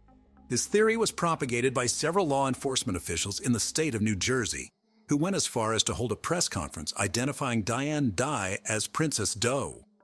However, Lieutenant Eric Kranz, the Princess Doe case's original lead investigator, maintained that Diane Dye was not a viable candidate for Princess Doe's identity. Kranz's feelings were shared by Diane's family and investigators in California, who were particularly angered by the conduct of the New Jersey law enforcement. In 2003, Princess Doe's DNA was compared with a DNA sample from Diane's mother, Patricia, and it was conclusively determined that Princess Doe was not Diane Dye. After seeing images of the girl's clothing in the newspaper, a witness named Anne-Marie Latimer reported to officials that she remembered seeing a girl wearing the same clothing as Princess Doe purchasing cigarettes on July 13, 1982, just 2 days before her body was found. Latimer stated that she was shopping with her daughter at a supermarket across from the cemetery and observed and was able to describe the victim's clothing. The shirt and skirt themselves were traced to a manufacturer in the Midwestern United States, although the brand labels were missing. 3 people reported, after viewing the photos, that they had bought similar clothes at a Long Island store, which is now closed. On September 22, 1999, the body of Princess Doe was exhumed from the Cedar Ridge Cemetery in Blairstown so that DNA samples could be taken. The body was reburied in the same location. After a 2012 photo composite of the victim was released, it generated new tips as it resembled several missing girls from across the country. One theory was submitted that Princess Doe may have been a runaway and could have been an individual using false names while employed at a hotel in Ocean City, Maryland. In 2012, a sample of her hair and a tooth were examined through isotope analysis and indicated that the victim was most likely born in the United States. At least 7 to 10 months in the Midwestern or Northeastern United States. The tooth sample indicated she could be from Arizona. It is also believed that the girl had spent a long time in Long Island, New York. Lieutenant Krams, now retired, coined the name Princess Doe early in the investigations and also managed to get the case covered extensively in the media. The case was used as the impetus for recording unidentified crime victims in the MCIC database at the national level. Princess Doe became the first such case entered by the FBI director. After extensive print media coverage in 1982, Lieutenant Krams, who was the original lead investigator from the Blairstown Police Department, was contacted by HBO regarding the Princess Doe case and asked if the channel could chronicle the case in an upcoming documentary entitled Missing. Krams agreed, and the segment was filmed over several weeks. Krams was shown following leads as they came in. The documentary featured actual footage of the recovery of Princess Doe's body, along with footage shot by HBO of Princess Doe's 1983 funeral. The case was also featured on America's Most Wanted in 2012 in hopes of generating new information about the case. The same year, the most recent reconstruction was broadcast on CNN. On July 15, 2012, a memorial service was held for the 30th anniversary of Princess Doe being discovered at the top of the ravine where her remains were found. Over 100 citizens attended, as well as several reporters and cameras. The victim's clothing as well as her photo reconstructions were on display for public viewing. On October 12, 2014, Princess Doe was honored at a missing persons rally in the area. In the years between the first discovery in the body and the final identification, several theories cropped up. The first one was that Princess Doe was actually Diane Dye, a young girl missing from California, which has now been definitively disproved. Secondly, the killer of Princess Doe was already in prison for another homicide. A man called John Reese was briefly suspected, as he was convicted of killing another woman in nearby Belvedere, New Jersey. But there was no real evidence of a connection with Princess Doe. The third theory was that Princess Doe was either a runaway that was known to work in the Ocean City, Maryland area, or a prostitute who worked at the local truck stop. The information for these two possibilities was highly inconclusive. Nobody from the local area came forward to identify Princess Doe, on or off the record. It seems unlikely that not one single person would come forward if she was known in the area. The fourth and disturbing theory was that Princess Doe was killed by a Blairstown police officer, and that is why the case was never solved. But this claim is completely unsubstantiated. There are retired local law enforcement officers who still follow and contribute to the case, even after 40 years. The fifth theory was that Princess Doe was a victim of a serial killer known to operate in the area, such as John Kleiss, Henry Lee Lucas, or Joel Rifkin. Though local law enforcement was aware of these claims, none were found to be credible. A sixth theory was that Princess Doe was an out-of-state teenager who worked at an area camp.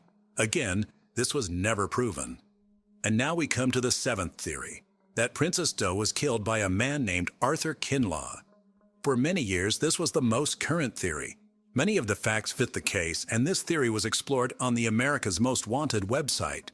Several New York Newsday articles referenced this theory that was published in 1999 and 2000. Mr. Kinlaw was already in prison for other crimes, but since Princess Doe's body wasn't identified, his involvement in her murder could not be proven beyond a reasonable doubt. Princess Doe's body was re-exhumed in November 2020 using a grant, and she underwent DNA extraction for genetic genealogy. In May 2021, investigators were notified by the NCMEC, or National Center for Missing and Exploited Children, who were collaborating with Astria Forensics about obtaining DNA markers from degraded samples of Princess Doe's body using a grant.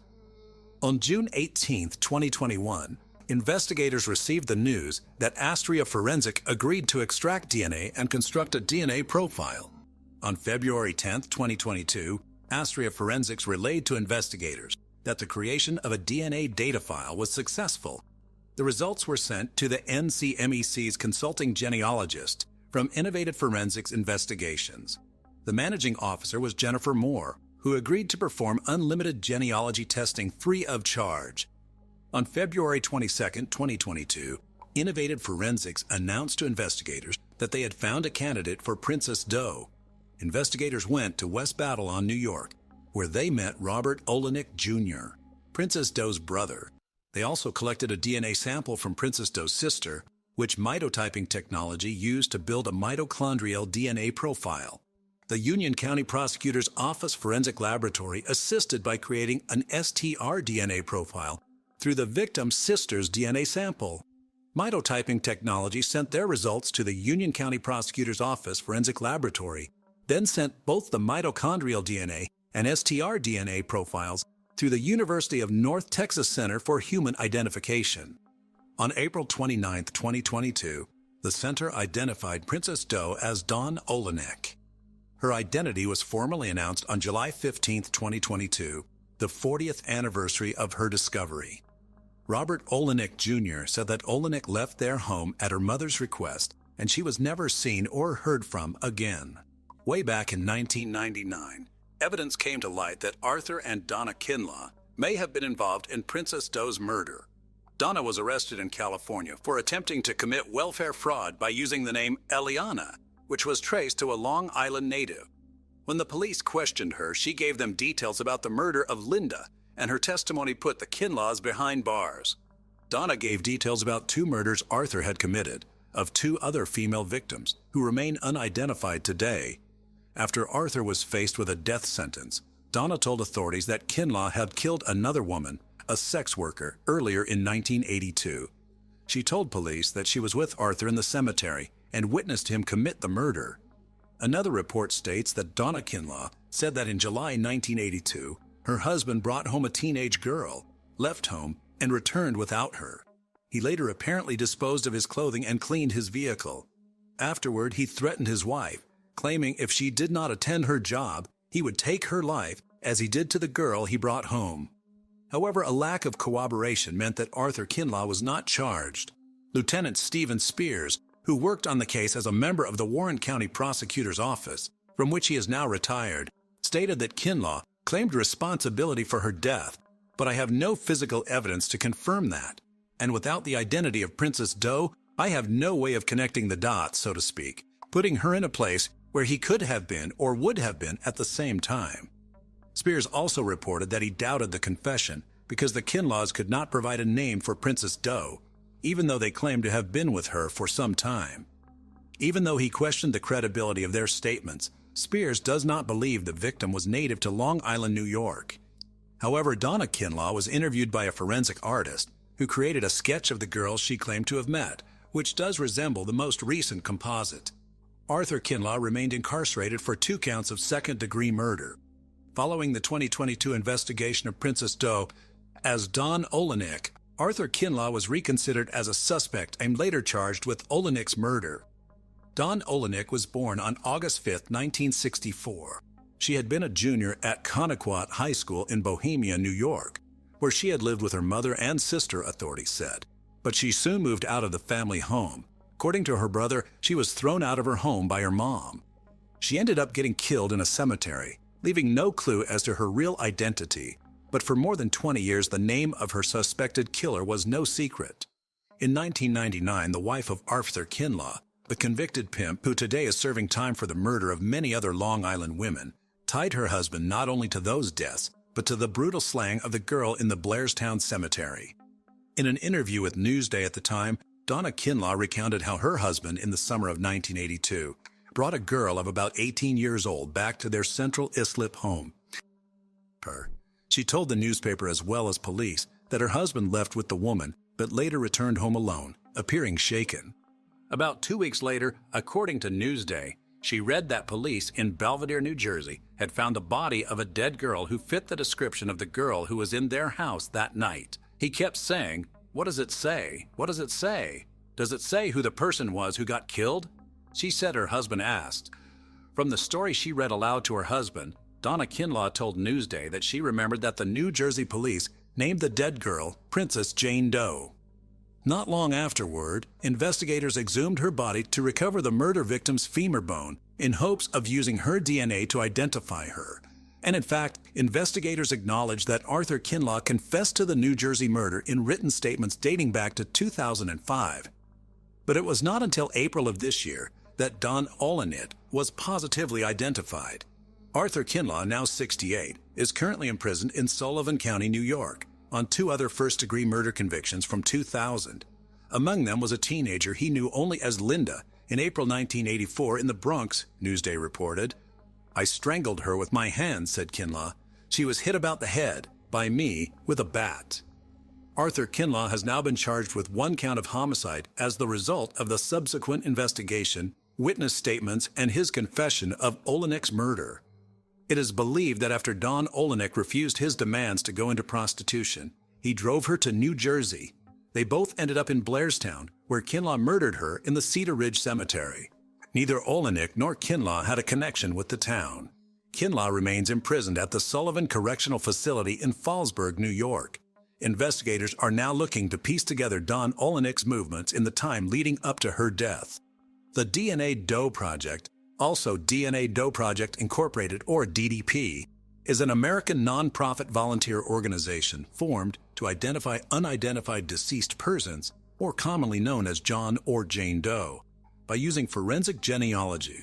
Their volunteers identified victims of automobile accidents, homicides, and unusual circumstances, such as persons who committed suicide under an alias.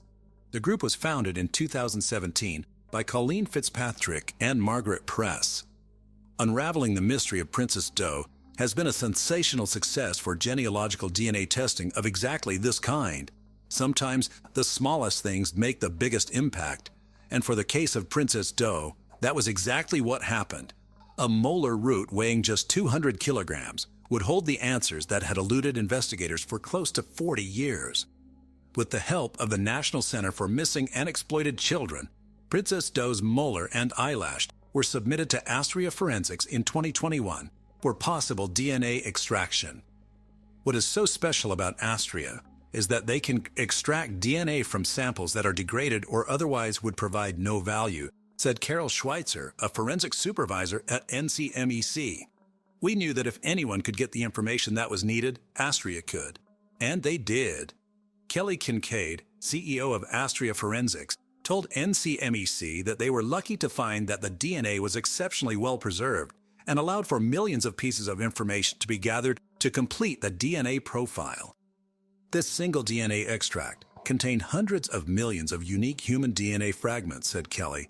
With these sequencing data, we were able to reconstruct her whole genome single nucleotide polymorphisms, or SMP, profile. This resulted in Astria being able to deliver genotype files to NCMEC and the Warren County Prosecutor's Office that could go on and be used to complete Princess Doe's genealogy. This technology, that would not have been possible 40 years ago, was just the break the investigators had been hoping for to identify Princess Doe's identity. Once Astria finished the sequencing, Innovative Forensic Investigations, or IFI, started to work on investigative genetic genealogy techniques to build a family tree that would ultimately lead to the true identity of Princess Doe, or who we now know as Don Olenik. This work was only possible because of the collaborative effort of each agency, said Jennifer Moore, CEO of IFI. Our team brings forward a diverse set of skills that allows us to help find answers to cases. Echoing Moore's sentiment in today's press conference, Prosecutor Pfeiffer reiterated that science and technology made the impossible possible in this case. Don's case was deeply personal for the investigators involved, and their push for answers and justice never wavered. Don's family expressed deep gratitude to everyone who worked to find answers in Don's case. "This is a very big deal for my family," said Don's cousin.